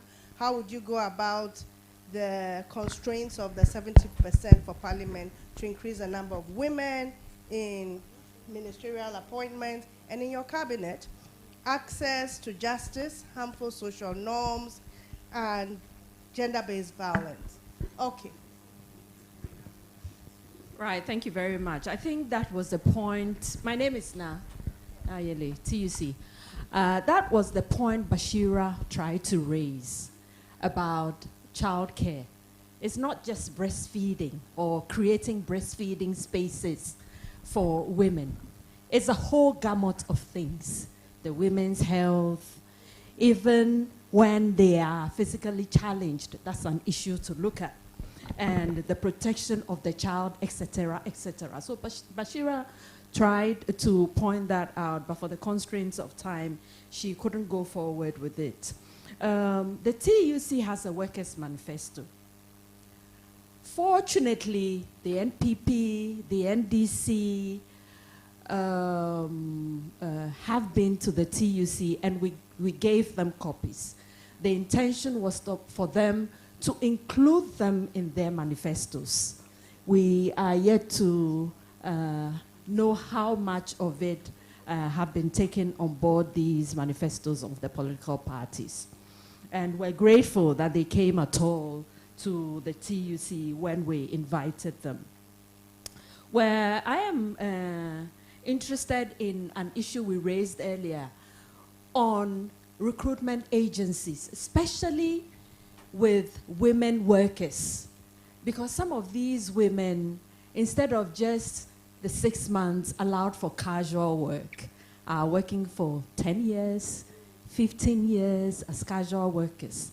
And these employment agencies, even though are not enterprises in the sense of the word as our Constitution has mandated, are taking on these workers and keeping them for themselves and only outsource them to the enterprises that they are supposed to have recruited for. And so they stay 10 years, how many years, and nobody is asking any questions. And we have raised issue as TUC about this, but I think going forward, we're also going to find out from the political parties how these challenges are going to be surmounted. That's one. And then the other is we have time and again called for a look at the Labor Act. Fortunately, the Labor Act 651/2003 is in the works. The workers have given their inputs, and we want to see how, when work is done on it and it's completely reviewed, how whichever party that comes into power is going to look at the new provisions and how we're going to do the implementation as a country, because we all have a part to play in it. Now, I'm looking at the issue of gender-based violence. I didn't hear it come up, you know, in the political parties' presentations. Yeah, somebody mentioned it. Okay, then it must have escaped my attention. So that is an issue we need to look at. Gender-based violence is still going on. Little children are being taken, Auntie Hamida mentioned, they're not just being married off at tender ages, you know, but becoming mothers and parents themselves. That's an issue to look at, yes. Yeah, kids giving birth to kids, yes. And then we're also looking at women with special needs. Women with special needs, we know include women who are physically challenged. They are all over on our streets begging.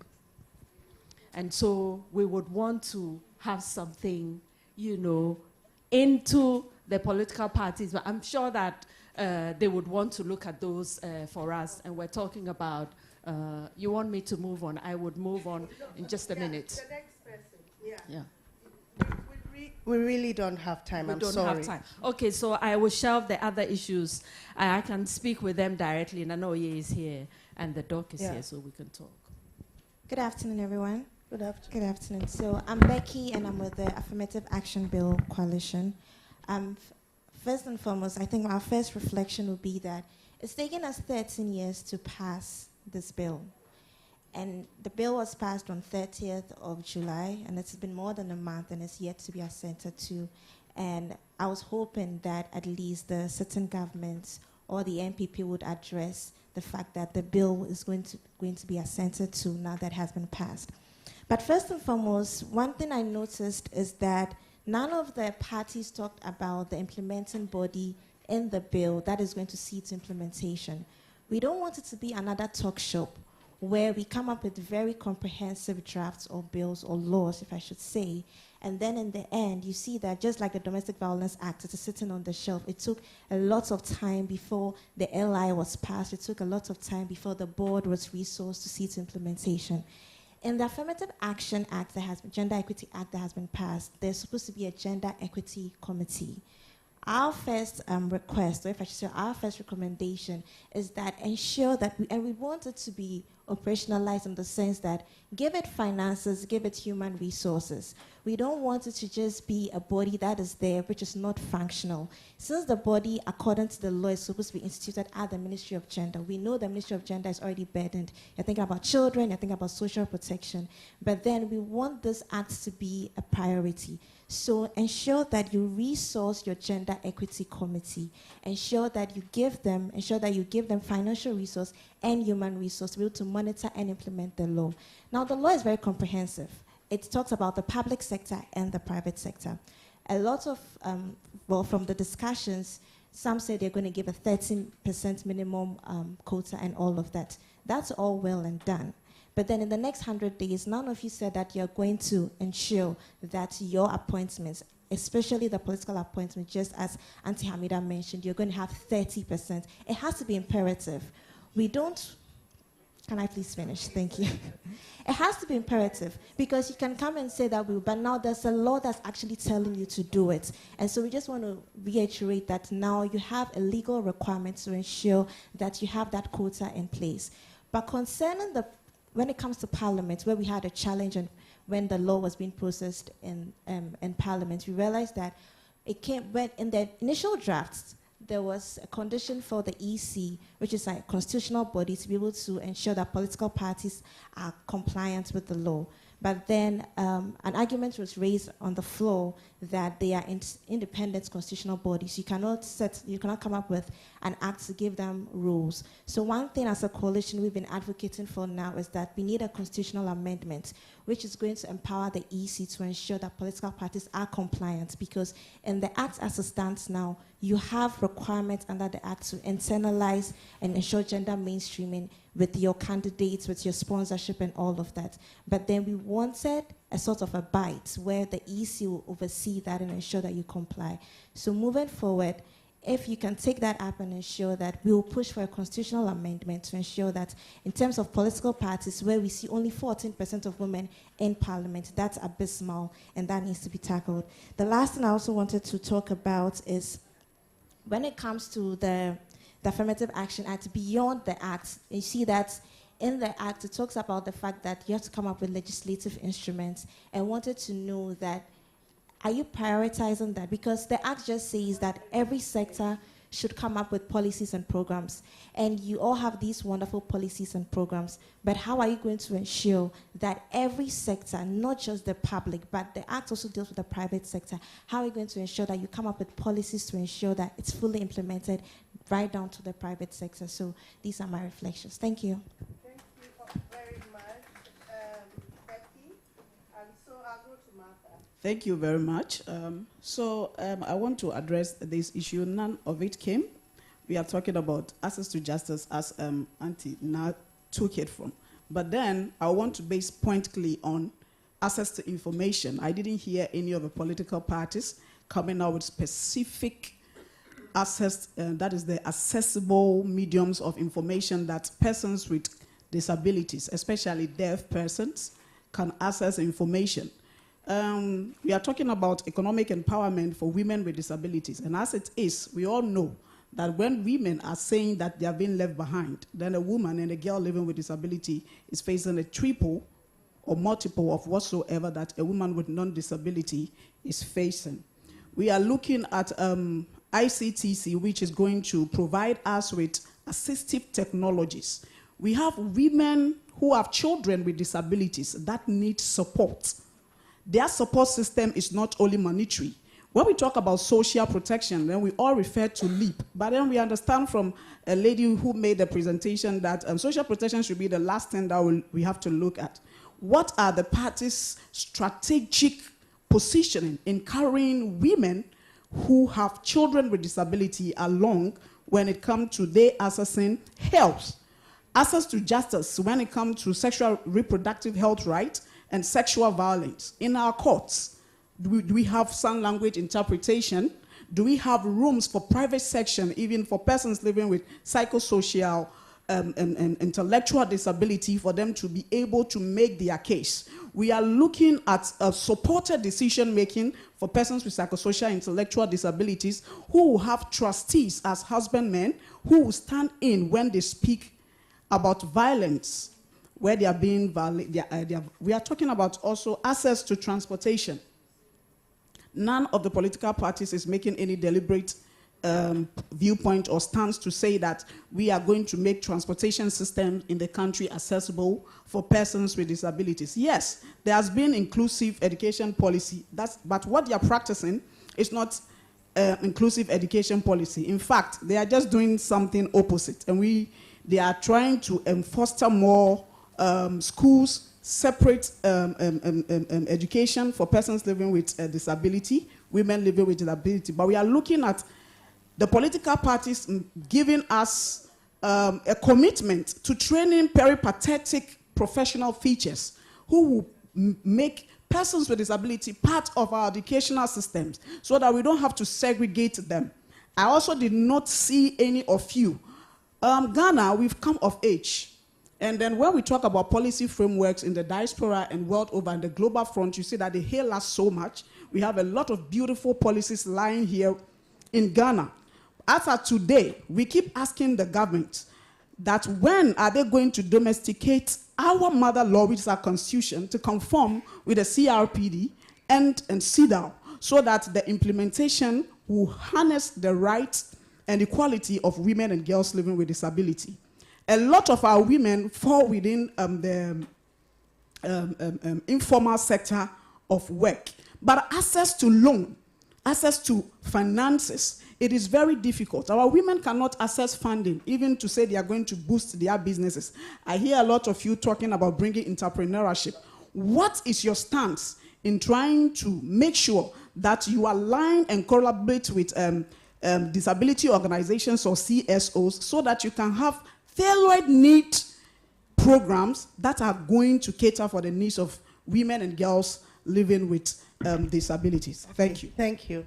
And the last person from Curious Minds is Hanatu. Okay, I wouldn't talk a lot because my senior colleagues have That's fine. elaborated on so many things. If there's something they haven't picked up on that you want to raise. I would like to find out what mechanisms that political parties and governments are putting in place so young people especially can hold them accountable for the promises they make. Because a lot of the time we hear a lot of promises, sometimes they are failed, people go on the streets, and then people are being treated, especially young people, are being subjected to physical abuses. Another thing I would like to ask is freedom of the press. Okay, so in recent times, you've seen a lot of clamping on press, especially when they ask questions, and a lot of the time it's the younger people that are being subjected to some physical abuses and also verbal abuses on media platforms. And so what are we doing, or what are governments doing to safeguard press? And the last one I would ask is, a lot of the time we are seeing a gap between the skills that young people are getting in schools and then what the job market requires. And so then what mechanisms, again, are political parties intending to put in place so that we can bridge that gap between what our young people are being educated on in schools, in TVET facilities, and then what the job market requires.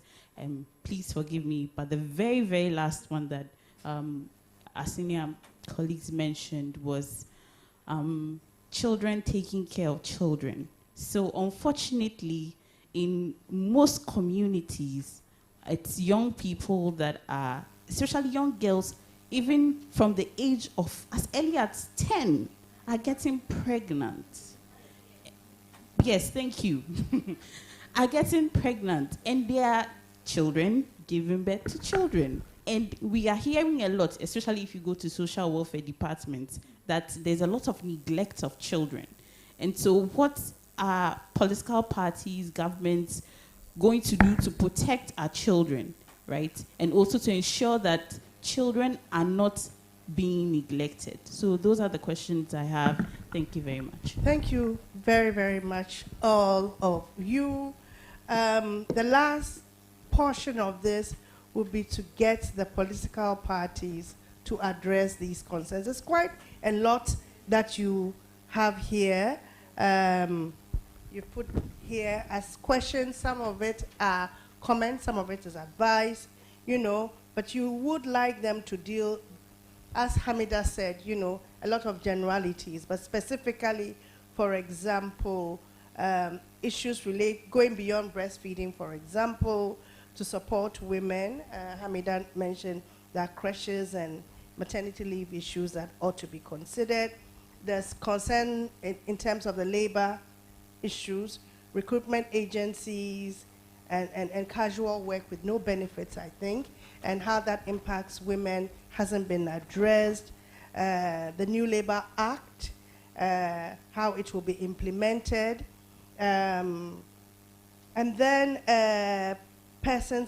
women with special needs that you see on the streets.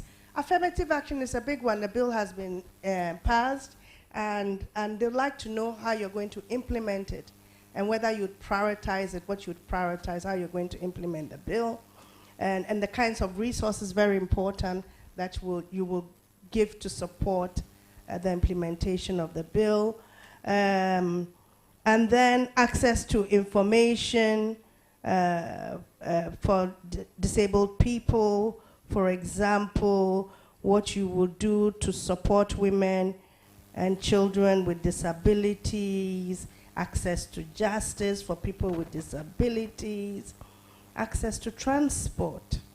And very important, and I really do appreciate that point, how do you integrate people with disabilities into the mainstream so that they're not sort of apart in the way you approach them.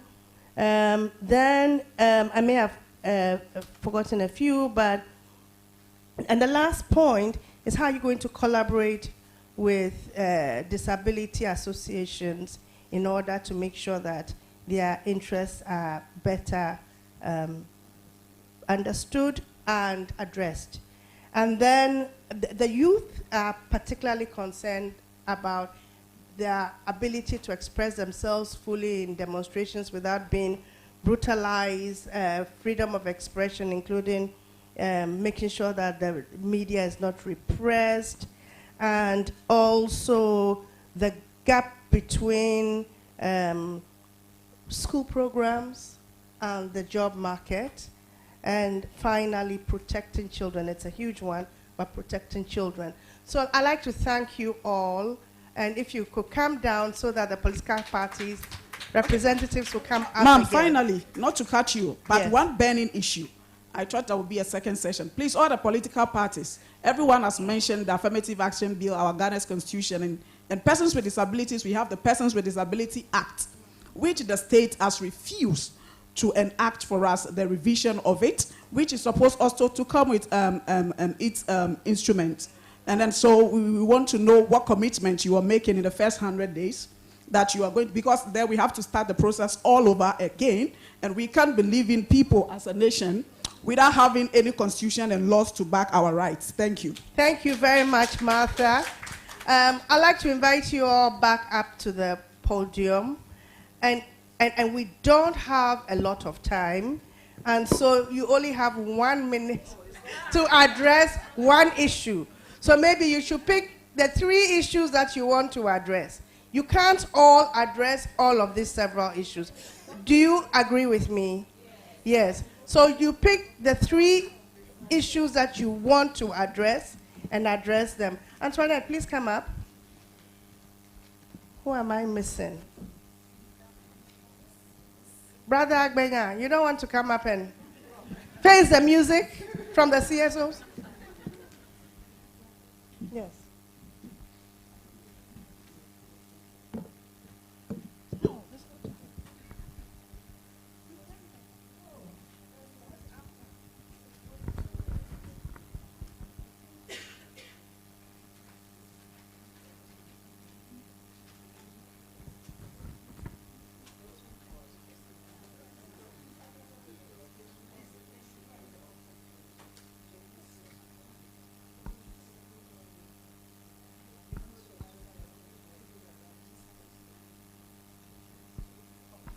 Okay.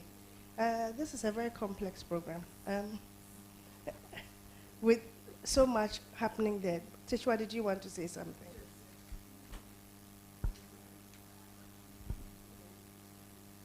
Thank you very much, moderator. Good afternoon, everybody. When Hamida spoke, and before, there was a refrain about how women are tired. Okay. We've had this conversation without a certain framework, the context that we are facing in Ghana. A very difficult context, whether you politicize it or you don't politicize it. I think that we need to start with a certain breakdown of norms, of civility, all kinds of issues that frame what is possible and what is not possible. Plus, so for instance, when we're talking about the first 100 days, in the first 100 days, you don't even have a budget to do anything. No budget has been passed. This is the time for consultation, for reinforcement of policy positions, what you will do with people with disabilities, etc. The different consultations with groups. Because the point is that we've been through it again, as we said. There's been this transmission of power, and it's the same. Nothing really changes. So I think that what people want is a certain commitment that this time things will change. That whether you belong to MPP or NDC, Nanoye sitting there with a position will say, this person can help. Let us bring the person on board. That we are going to stop this politics of exclusion, of they are not one of us, they don't belong to our party. We are tired of it. We are tired of it. We want to feel respected, we want to feel consulted, we want to be part. Because the issues are huge. Okay, all this job creation, I was asking Audrey, ISA produces a Ghana Social Development Report. They have reviewed these job creation programs and the NDC and MPP, and the conclusion is that they change nothing. And yet, every time there is a political cycle, it becomes jobs for the boys and the girls. So we are really tired. So what we are asking for is that we recognize our pain where we are, and a certain kind of humility, because we've had these transitions, you know, equalization. Everybody can come up with what this side has done, but we are not moving forward as a country. So going forward with all our constraints, what is really possible? We did not talk about decent work. We may have hinted at it, but in terms of the concept, it didn't come out. I have a grandson who is autistic, so I understand all the things that Martha was saying. It is a burden for parents, and it is a private problem. Where is the state in this? So let us start from where we are, recognize how we are. It's a difficult world situation. Nanekuya talked, this thing came from COVID. The whole issues, some of the issues have not gone. We are still here. Let us really start from this place. No, sorry, Audrey, my last point. Today we were hoping to see political parties.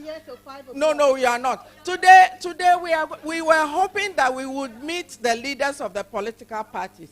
So I want the representatives from the political parties to commit to a session with the women's organizations where we will have the actual candidates, so that their words, because I know you can go and say that, they say this, they say who are they, but let them tell us to our face that they will not do it. When Dr. Tibodako goes, let them come and tell us. Thank you. Thank you very much. Okay, so this, as you can see, she has started the open forum. So can we have, there's a hand in the back, and give her the mic. Okay, so let me take about 4 more, and that's it. Okay, so the lady with the hand in the back, yes, the lady with the brown, yeah. So after that, could you give it to the lady who is manning the, okay, so this lady here, there's a lady up here.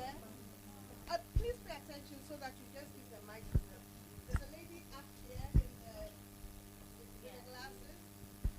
There's a lady up here, and the final submission will be from the lady here in the black cap. Okay. And please, let's be concise. Thank you very much. My name is Frederica Dede Ozuki, and I read MPhil Sociology and then majoring in gender. But recently, I was working on a research topic on child prostitution, and I'm so happy that this issue had come up. I would plead to the government officials here and the representatives, please let's add this to our talk. Like, it's actually a rising issue, most especially in the rural areas. So I would plead we look at it, because as young as 9, 8 is getting pregnant, having 2 children, it's not easy. And funny enough, some of these children are into relationship with people of higher authorities, like policemen, soldiers, even those working. So please. Point made. Thank you. Let's have a look at Thank that. you. Thank you. The next person. Thank you so much. Please, I am Harriet from the Health Services Workers Union of TUC. Since morning, I haven't heard any of the parties make mention of how they are going to deal with galamsey. I am from the health sector, and I know what galamsey is doing to our people. A woman will conceive for 9 months, give birth to a child who is already deformed. Now we are faced with water challenges. And as women, how do you manage your home when there is no water to deal with? So I want to hear them tell us how they are going to tackle this menace so that together we'll all be safe in Ghana. Thank you. Next submission. Thank you very much. My name is Safuratu Mohammed Andani from Formwork. I would like to talk about the issue of our Kayaye. That is becoming a very big problem. These days, our sisters and mothers are not coming down alone. They are coming down with their children. They used to leave their children back at home. They work and send the money for the children to be educated. Now they are coming down with the children. So we need to get to the root of the problem and stop it. And we have to stop it at the base. We can't allow them to come to Accra and try to address it here. So please, I want to hear from the parties what they are doing about it. Thank you.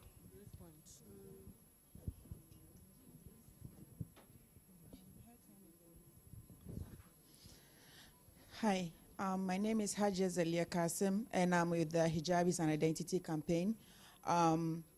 We've not heard anything in regards to the Muslim girl child and the Muslim woman, both in school and at the workplace. Now, when we look around the room, we'll see that there's no, when it comes to balance of Muslim women, we are very, very few here. I can just count on one hand. And I want to know what is being done, or what are the parties doing about the right of the Muslim woman, because as I'm dressed this way, when I walk out, you know I'm a Muslim, and there are kids in school not allowed to wear their hijab, not allowed to fast, not allowed to pray. And it's constitutionally, they have the right to practice. So simply put, what are we doing about the Muslim woman? And also to curb these forced marriages and child marriages, that is very prominent in our community. All right, thank you. And I think this will be the last submission. Hi, my name is Abina Biniwa. I'm a feminist activist. So I'll first like to tell Nana Oye that the 30-20% quotas are not enough to ensure female participation. When Doc was talking, she talked about the affirmative action bill and how their government ensured that it was passed. I mean, it's just one of many policies that have been, well, it's just new, but there are a lot of policies that have been in place that are not properly implemented, and so we are not seeing the change we need to see.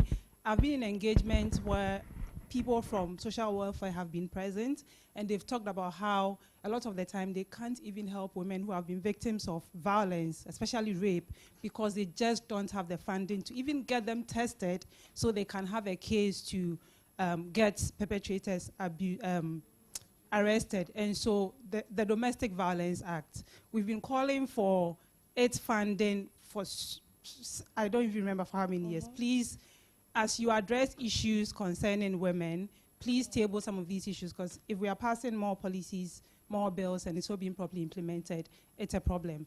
My last submission will be on the big elephant in the country, in political spaces, that everyone is avoiding talking about. That is the anti-queer bill, the anti-LGBTQI bill.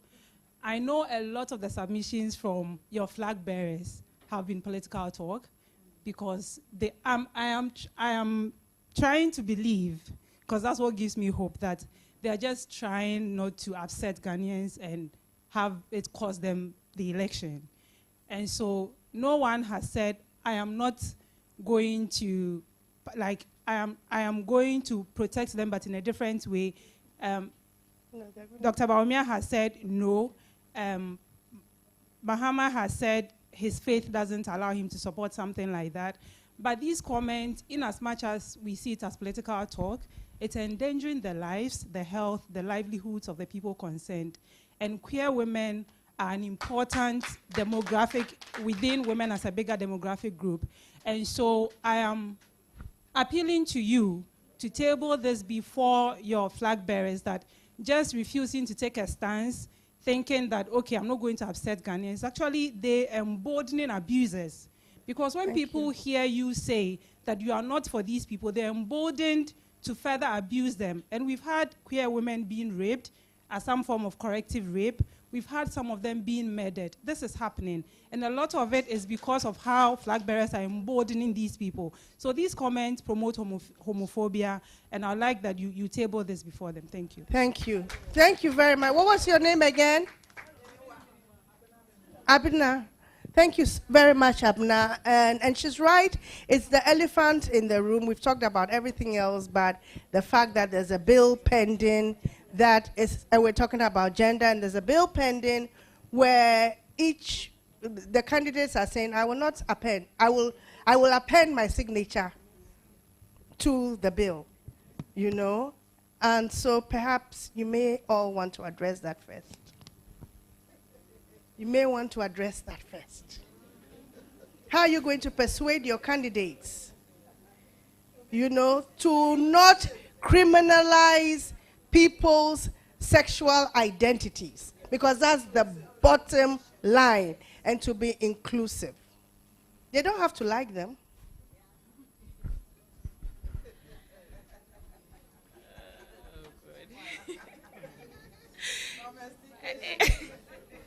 This is actually a very difficult conversation to have. Everyone seems to want to avoid this conversation, yes.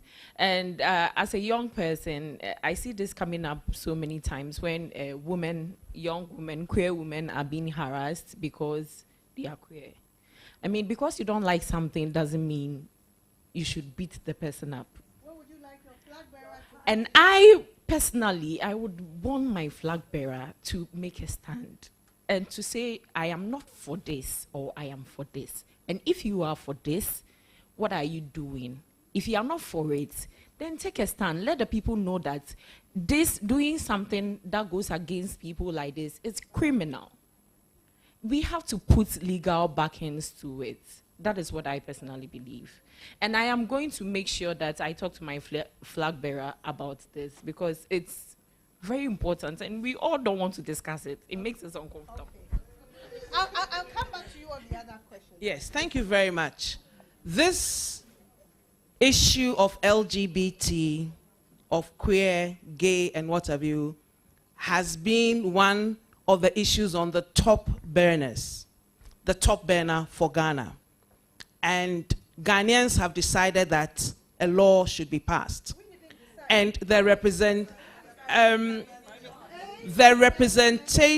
I mean, there was a bill submitted. It was taken to Parliament and approved and passed by Parliament and is awaiting assent by the President of Ghana. At the same time, because of the complexities, there are pending court cases at the Supreme Court awaiting. Some have been adjudicated upon, some have not been adjudicated upon. So we all agree that it is a complex situation, but underlining this is the issue of non-discrimination, is the issue of equality before the law. It's our directive principles of state policy as articulated in Chapter 6 of our 1992 Constitution. And so there should be no discrimination, and also there should be equality before the law. And this is what I would advise my flag bearer. And just to say that you were talking about the fact that the flag bearers are not here. And to say that I'm secretary to the manifesto committee. And so I believe that I can speak I can speak best to our proposals. And I commit, as you have requested, to ensuring that our flag bearer, John Dramani Mahama, will present himself at a subsequent stakeholder forum on gender. Thank you. So just to be clear, the next time your candidate will not be saying that he is against homosexuality. No, I'm drilling down. Is he going to stop saying that? Because it's all connected. If you are a flag bearer, as the young lady said, and you say that you are against it, you invite people to discriminate. We are all entitled to our personal opinions. There is freedom in as much as there is non-discrimination. There is also freedom of expression. What we must talk about and desist from is the abuse and the violence through non-discrimination interventions. I think that was exactly what I was going to say. We are all we are all very deeply opinionated about this issue for moral reasons, for cultural beliefs, for our traditional reasons, and etc. So rather unfortunately, society is heavily divided on this issue. And as a result, or the repercussions falls on the, and inadvertently, not intended, falls on the person who is actually part of the act. And that's how our society has been, put together. Our society is very, very heavily moral-based. We are a very deeply religious and faith-oriented society.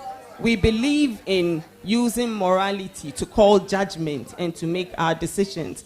And as a result, if I believe or if I strongly think that I am against a specific act, I don't think there's anything wrong with it. So if the flag bearer is coming out and voicing out, and for that reason, my flag bearer, the leader of the New Patriotic Party, has said on many platforms and publicly said that I am not in support of it.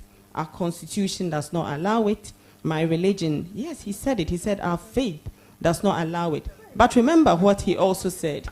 Your constitutional right is your right to do what you want to do. And at the same time, he didn't talk about this being criminalized. He's never spoken about that. All he said is the Quran does not allow it and the Bible does not allow it. But what he said is your constitutional right belongs to you. And he is not going to be the one who goes ahead to say that it is acceptable because his faith, the Quran, and he also talks about the Bible. And that, I think, is where his stand is. And I support him. In my belief, it is what you want to do that you do. Thank you.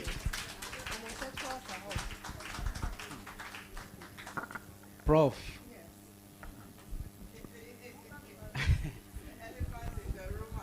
This one is so ambushing.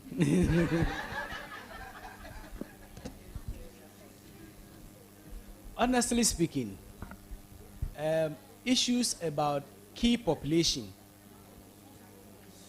has become a serious issue in this country. And looking at it, we must be very mindful of what we want to tell the public.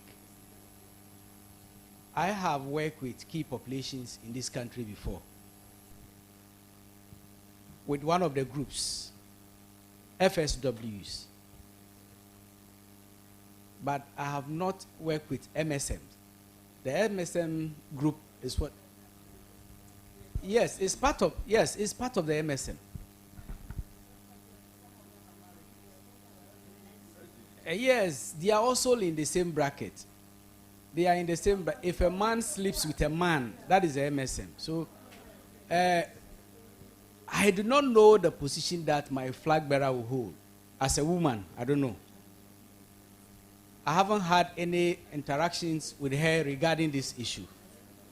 But where I am, when I look at my religious background, culture, traditional background, I think that in my private space, it is not something I would encourage.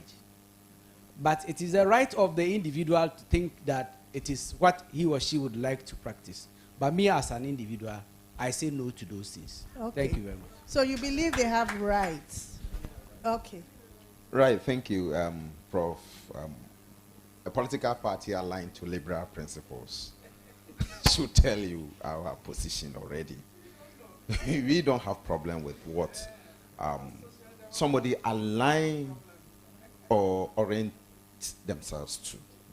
Our issue has been the society we find ourselves in. That is the Ghanaian society. We hold dear to certain values, cultural values, and belief systems. And that is what is conflicting with this sexual orientation. So our position has been that it shouldn't be a criminal offense, but we should find a way to incorporate and integrate those who orientate themselves towards certain sexual belief systems into our cultural practice, where it will not undermine another person's interest. You are not a liberal. you want that?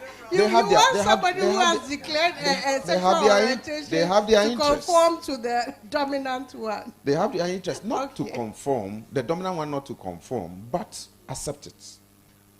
Accept them. Okay. Let them be part of the society. Okay. So that we know how to, if it is possible, to correct it and then have your own dominant belief or whatever. Yes, okay. So that it will help our society to avoid the conflict that is imminent within the society. Okay, let's move on to the perhaps more comfortable issues to be addressed. And let me start with you. You know, we had a lot of things, and I sort of summarized some of the issues that came from the floor. Are there three that you'd like to address? I know that, Nana, I know you'd like to address all, but three. Okay. Thank you, Prof. The first one, Madam mentioned something regarding all-inclusive. The CPP is noted for this. 2012, when Dr. Abu Sakara became our presidential candidate, the CPP almost settled on somebody within the NGO space, Dr. Dramana or so, a very vocal lady voice in this country, until she didn't want to, before finally we settled on Nana Akosua Sapokuma Nkrumah, who is currently the flag bearer. So for us, we've been noted for these things. And we will be very ready any day to work with any of you who is ready to join the Nkrumah's Convention People's Party. Now, there is this issue which is also disturbing in this country, as one of the women who came to pick up some issues earlier on said. Kids who are giving birth to kids, it's become a very common situation in this country, and if we do not look at it head on, something soon will come up here, and we will not be able to look at our population dynamics in protecting or even giving spacing birth. So gradually, the practice of family planning is almost getting out of way. Our outreach programs that help people, young girls in schools, as if it's not functioning again. And so a CPP government will do, like I said in my first submission, that will do anything possible to groom or train young men and women, particularly increase the enrollment of young girls into our health training schools, especially to come and do preventive education when they complete school, so that our education policy should also be able to enroll and keep all girls in school, at least till they finish secondary school. If we are able to implement these policies well, we'll be able to control where we have young people in JSS, some in primary school, they become pregnant, they become mothers, they give birth to unwanted, because they carry unwanted pregnancy, they give birth to unwanted children. So it is important that we control it from this ground by way of enrolling all of them in schools. Finally, the rights and then equality of women and girls living with disability, as my sister talked about. Today, the district assembly has 5% common fund that is sent to the district assemblies for care of people living with disability.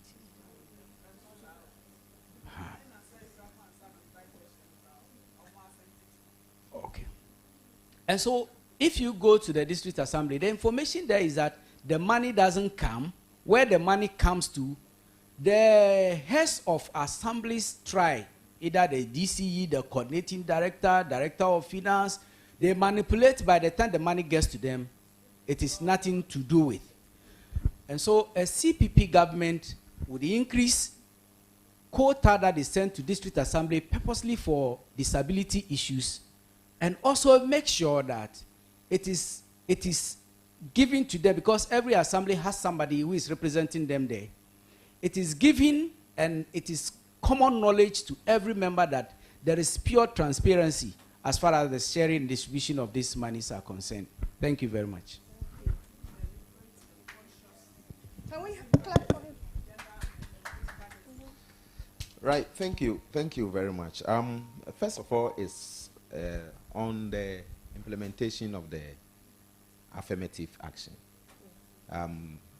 As I said earlier on, we want to have issues of gender at the topmost level of the decision making. So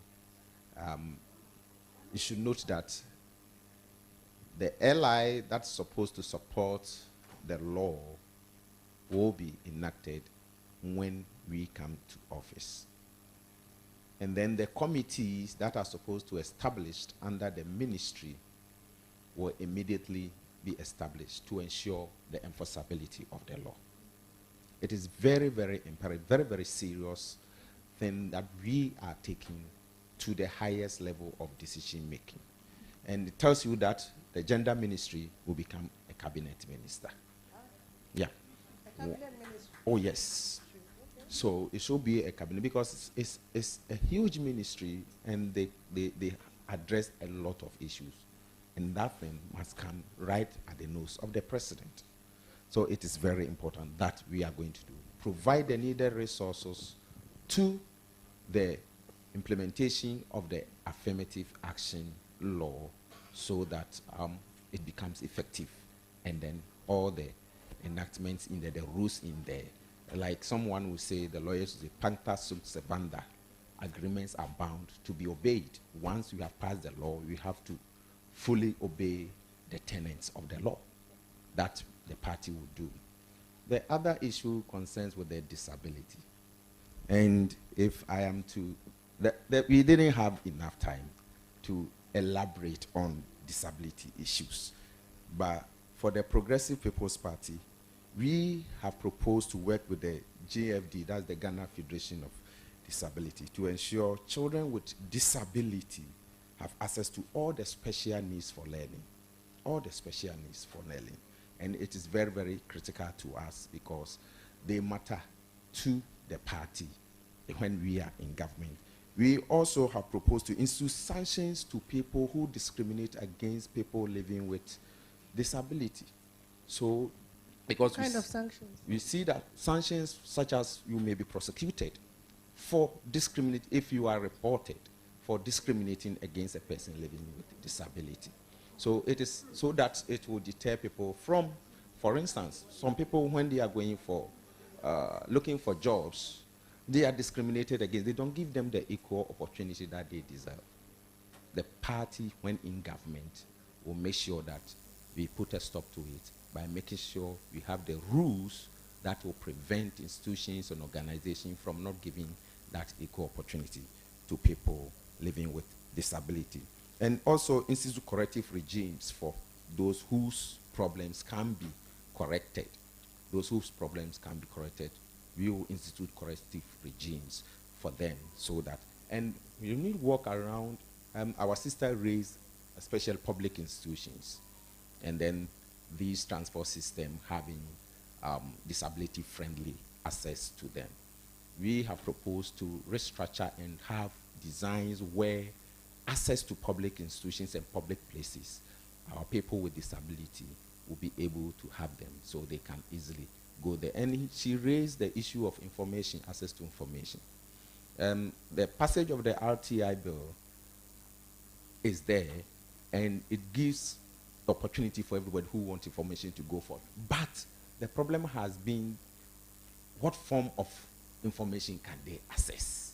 So the party or in government will look at it and then institute the mechanism, the machines, equipment, the vocation that they needed so they can be able to access the information they want to access from government when we are in power.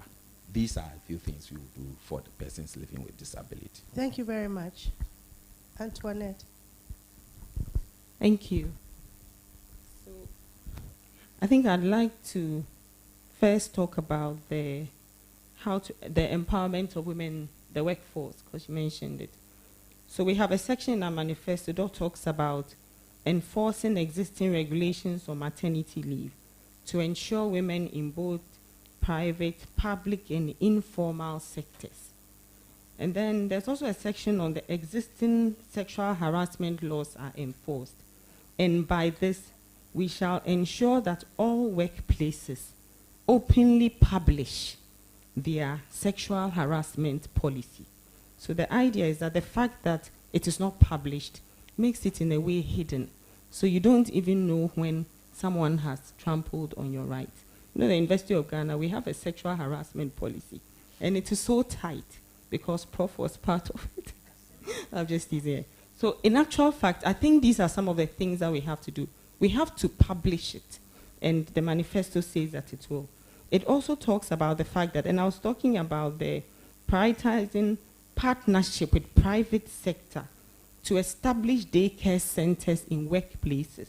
And under this, we specified breastfeeding rooms for mothers who are still on maternity leave but would like to spend some hours at work because of their specific jobs or roles that they play, to enable mothers to seamlessly re-enter the workforce without losing their positions as a result of their maternity leave.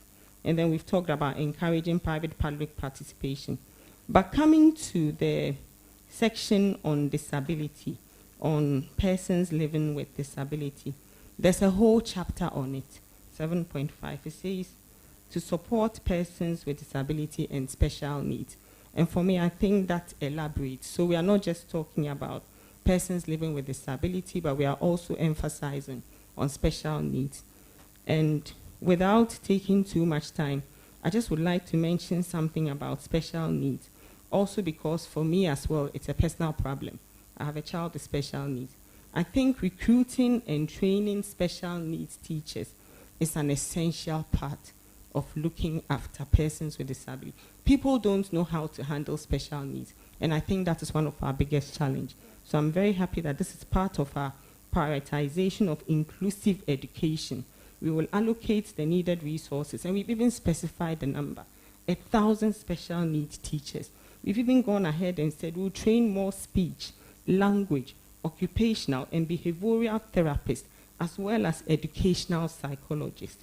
And will provide mandatory initial teacher education, as well as continued professional development for teachers and educators on supporting children living with disabilities. So I'll just end there. So those issues are very well covered in our manifesto. Thank you. All right. Thank you very much. I'll first speak to the issue of media freedom. So you check page 139 of our manifesto. it speaks to good governance and media freedom being a pillar. So we said we'll promote press freedom and create a conducive environment for the media practitioners to work, and also repeal anti-press laws. We're also going to leverage on new media and promote and strengthen citizen journalism. Can I ask you what anti-press laws in particular you're going to repeal? What anti-press laws in particular you're laws going to repeal? Yes. We will review. We are going to review, and then we will come out with some particular laws that will be repealed. We are also going to fully implement and operationalize the Freedom of Information Act 2019. I think somebody mentioned that they didn't hear anything about that. And then with respect to Galamsey, page 76, we have the Restore Ghana initiative, where we are going to deal with Galamsey and restore and reclaim land and water bodies, and rehabilitate and address pollution control. There's going to be a program, and we're going to reclaim and convert impacted land into viable agriculture farm lands. And also with persons with disability. Can I ask another question? Yes, with please. Sorry. So you're going to reclaim and restore. How about preventing? Preventing, yes. In your manifesto because of well? time constraints, we also have a whole section on Galamsey. We have a section on climate change and also responsible mining, because that is the direct cause of Galamsey, and also even regulating artisanal mining and differentiating between Galamsey, which is unlawful, and then small-scale mining, and creating an office, an institution that is going to look at that, and even doing surveillance. So using national security and other technology-based security mechanisms to prevent and also reduce Galamsey. So we have a comprehensive proposals, but because of time, one cannot go into all of that. And then with the issue of gender-based violence, I think it was also raised. We also have a whole section. We're looking at prevention. We're looking at also survivors, how we're going to rehabilitate or support survivors. For instance, we're going to have a survivors kit, offer mental health care, also offer prophylaxis for HIV, because of the high rates of defilement, and also for rape, and launch a zero tolerance for domestic violence and sexual harassment. We're going to do a lot with addressing sexual harassment. And Auntie Hamida, we're going to ratify ILO 190 on addressing gender-based violence in the workplace. It is in our manifesto. And for the president of Muslim Women in Ghana, Wesley Girls' former schoolmate, I assure you that we have a section on religious and cultural support, paragraph 543 of our manifesto. And we have specifically mentioned addressing discrimination against Muslim women, especially the prevention where they are prevented from wearing the hijab at the workplace and also at public places. We're also going to review the Mohammedan ordinance on Islamic marriages. That is also very critical and overdue. So these are some of the proposals we have put place. Okay. My last is on persons with disability, and you can look at page 100 of our manifesto, inclusive special education, and we specifically have progressive integration of persons with disability into the regular education system. And to say that the NDC is the first political party that has instituted a disability desk. And in every constituency in Ghana, you will have an NDC disability desk that is addressing issues of disability, and in every region. So okay. We have loads of, and for the youth, we have a Ministry of Youth. Thank you. Hey, more ministries, we can't afford them. All right. Okay, so. Okay, breaking news. I hear the president has just assented to the affirmative action bill. Okay. Okay, so I'm first going to speak to the issue of galamsey. So GCPP believes in domestication, as I said, and then industrialization. And then we believe that agricultural-based... Can we please listen to the young lady?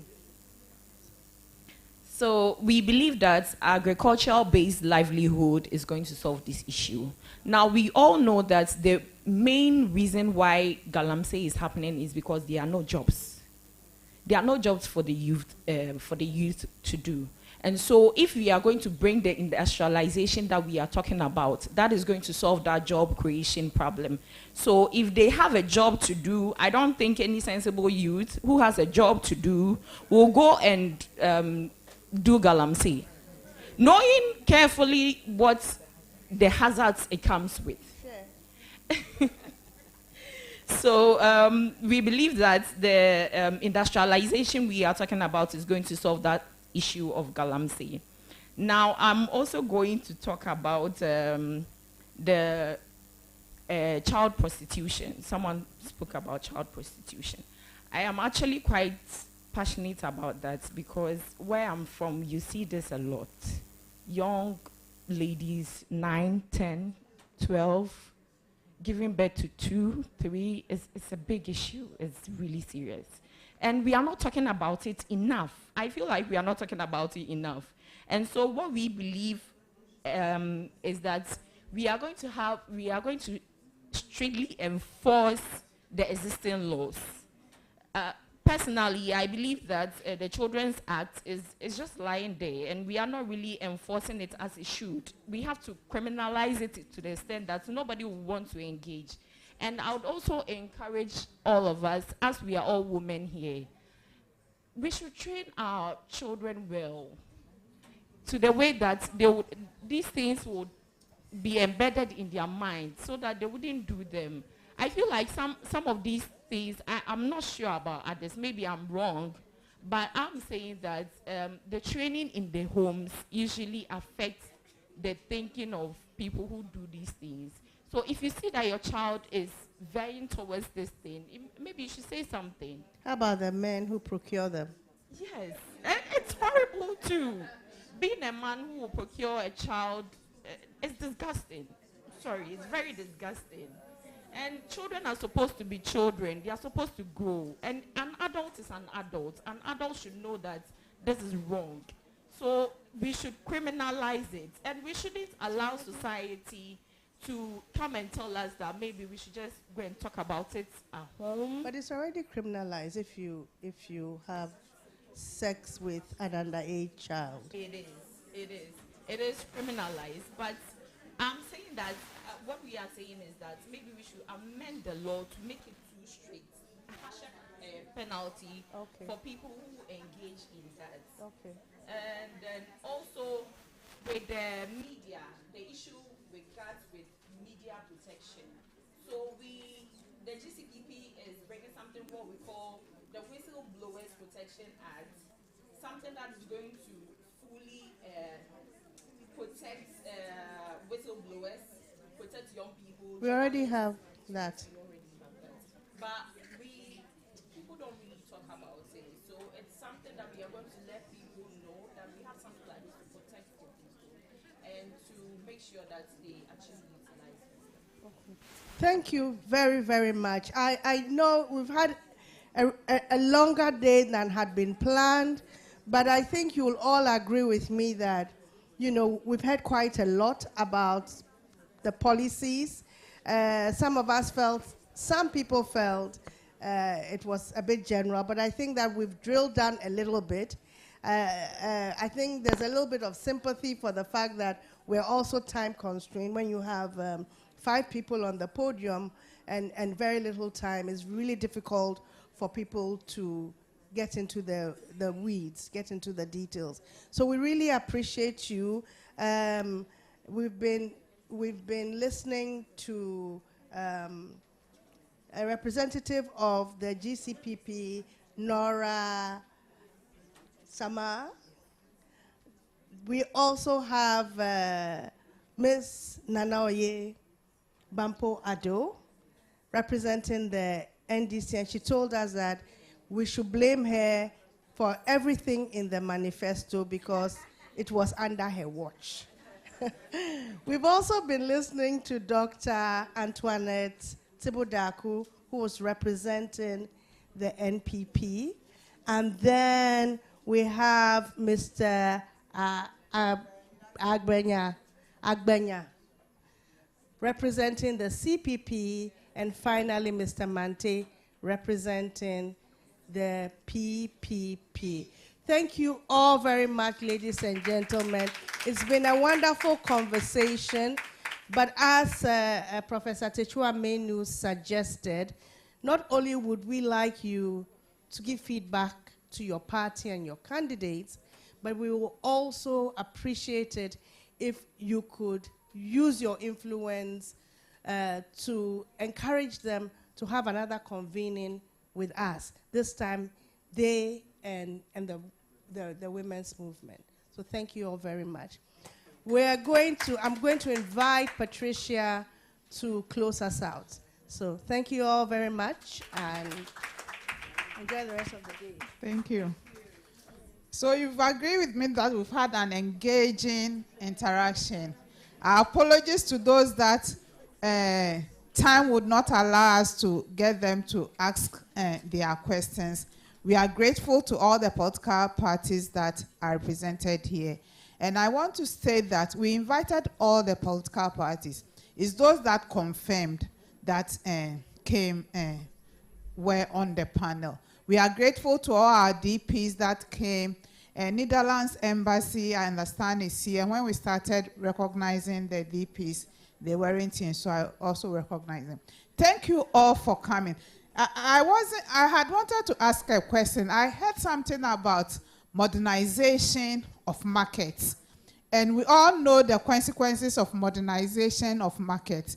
So I hope that, I think it was the NDC, in their effort to modernize markets, our women, those that are in the markets, are not displaced. Thank you so much for coming. Thank you. Yeah. So for next steps, I think we've had the discussions, and in my welcome remarks, I did mention that this is the beginning of the conversation. We are going to monitor all the campaign promises that would come out. We are going to really look at the manifestos, and then 100 days into power. Prof was saying that 100 days, really, nothing would have been done. But at least they would have started nominating people to occupy the different positions. So we will track them on that. Thank you all for coming.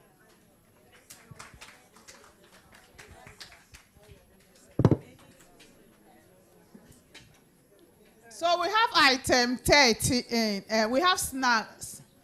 So please, when you are coming out, when you are coming out, you'll be given a package of its snacks. So when immediately you get out, you will get your snack pack. Thank you.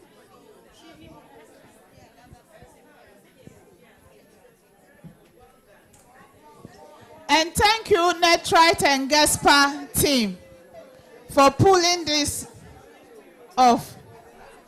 Our volunteers, thank you so much.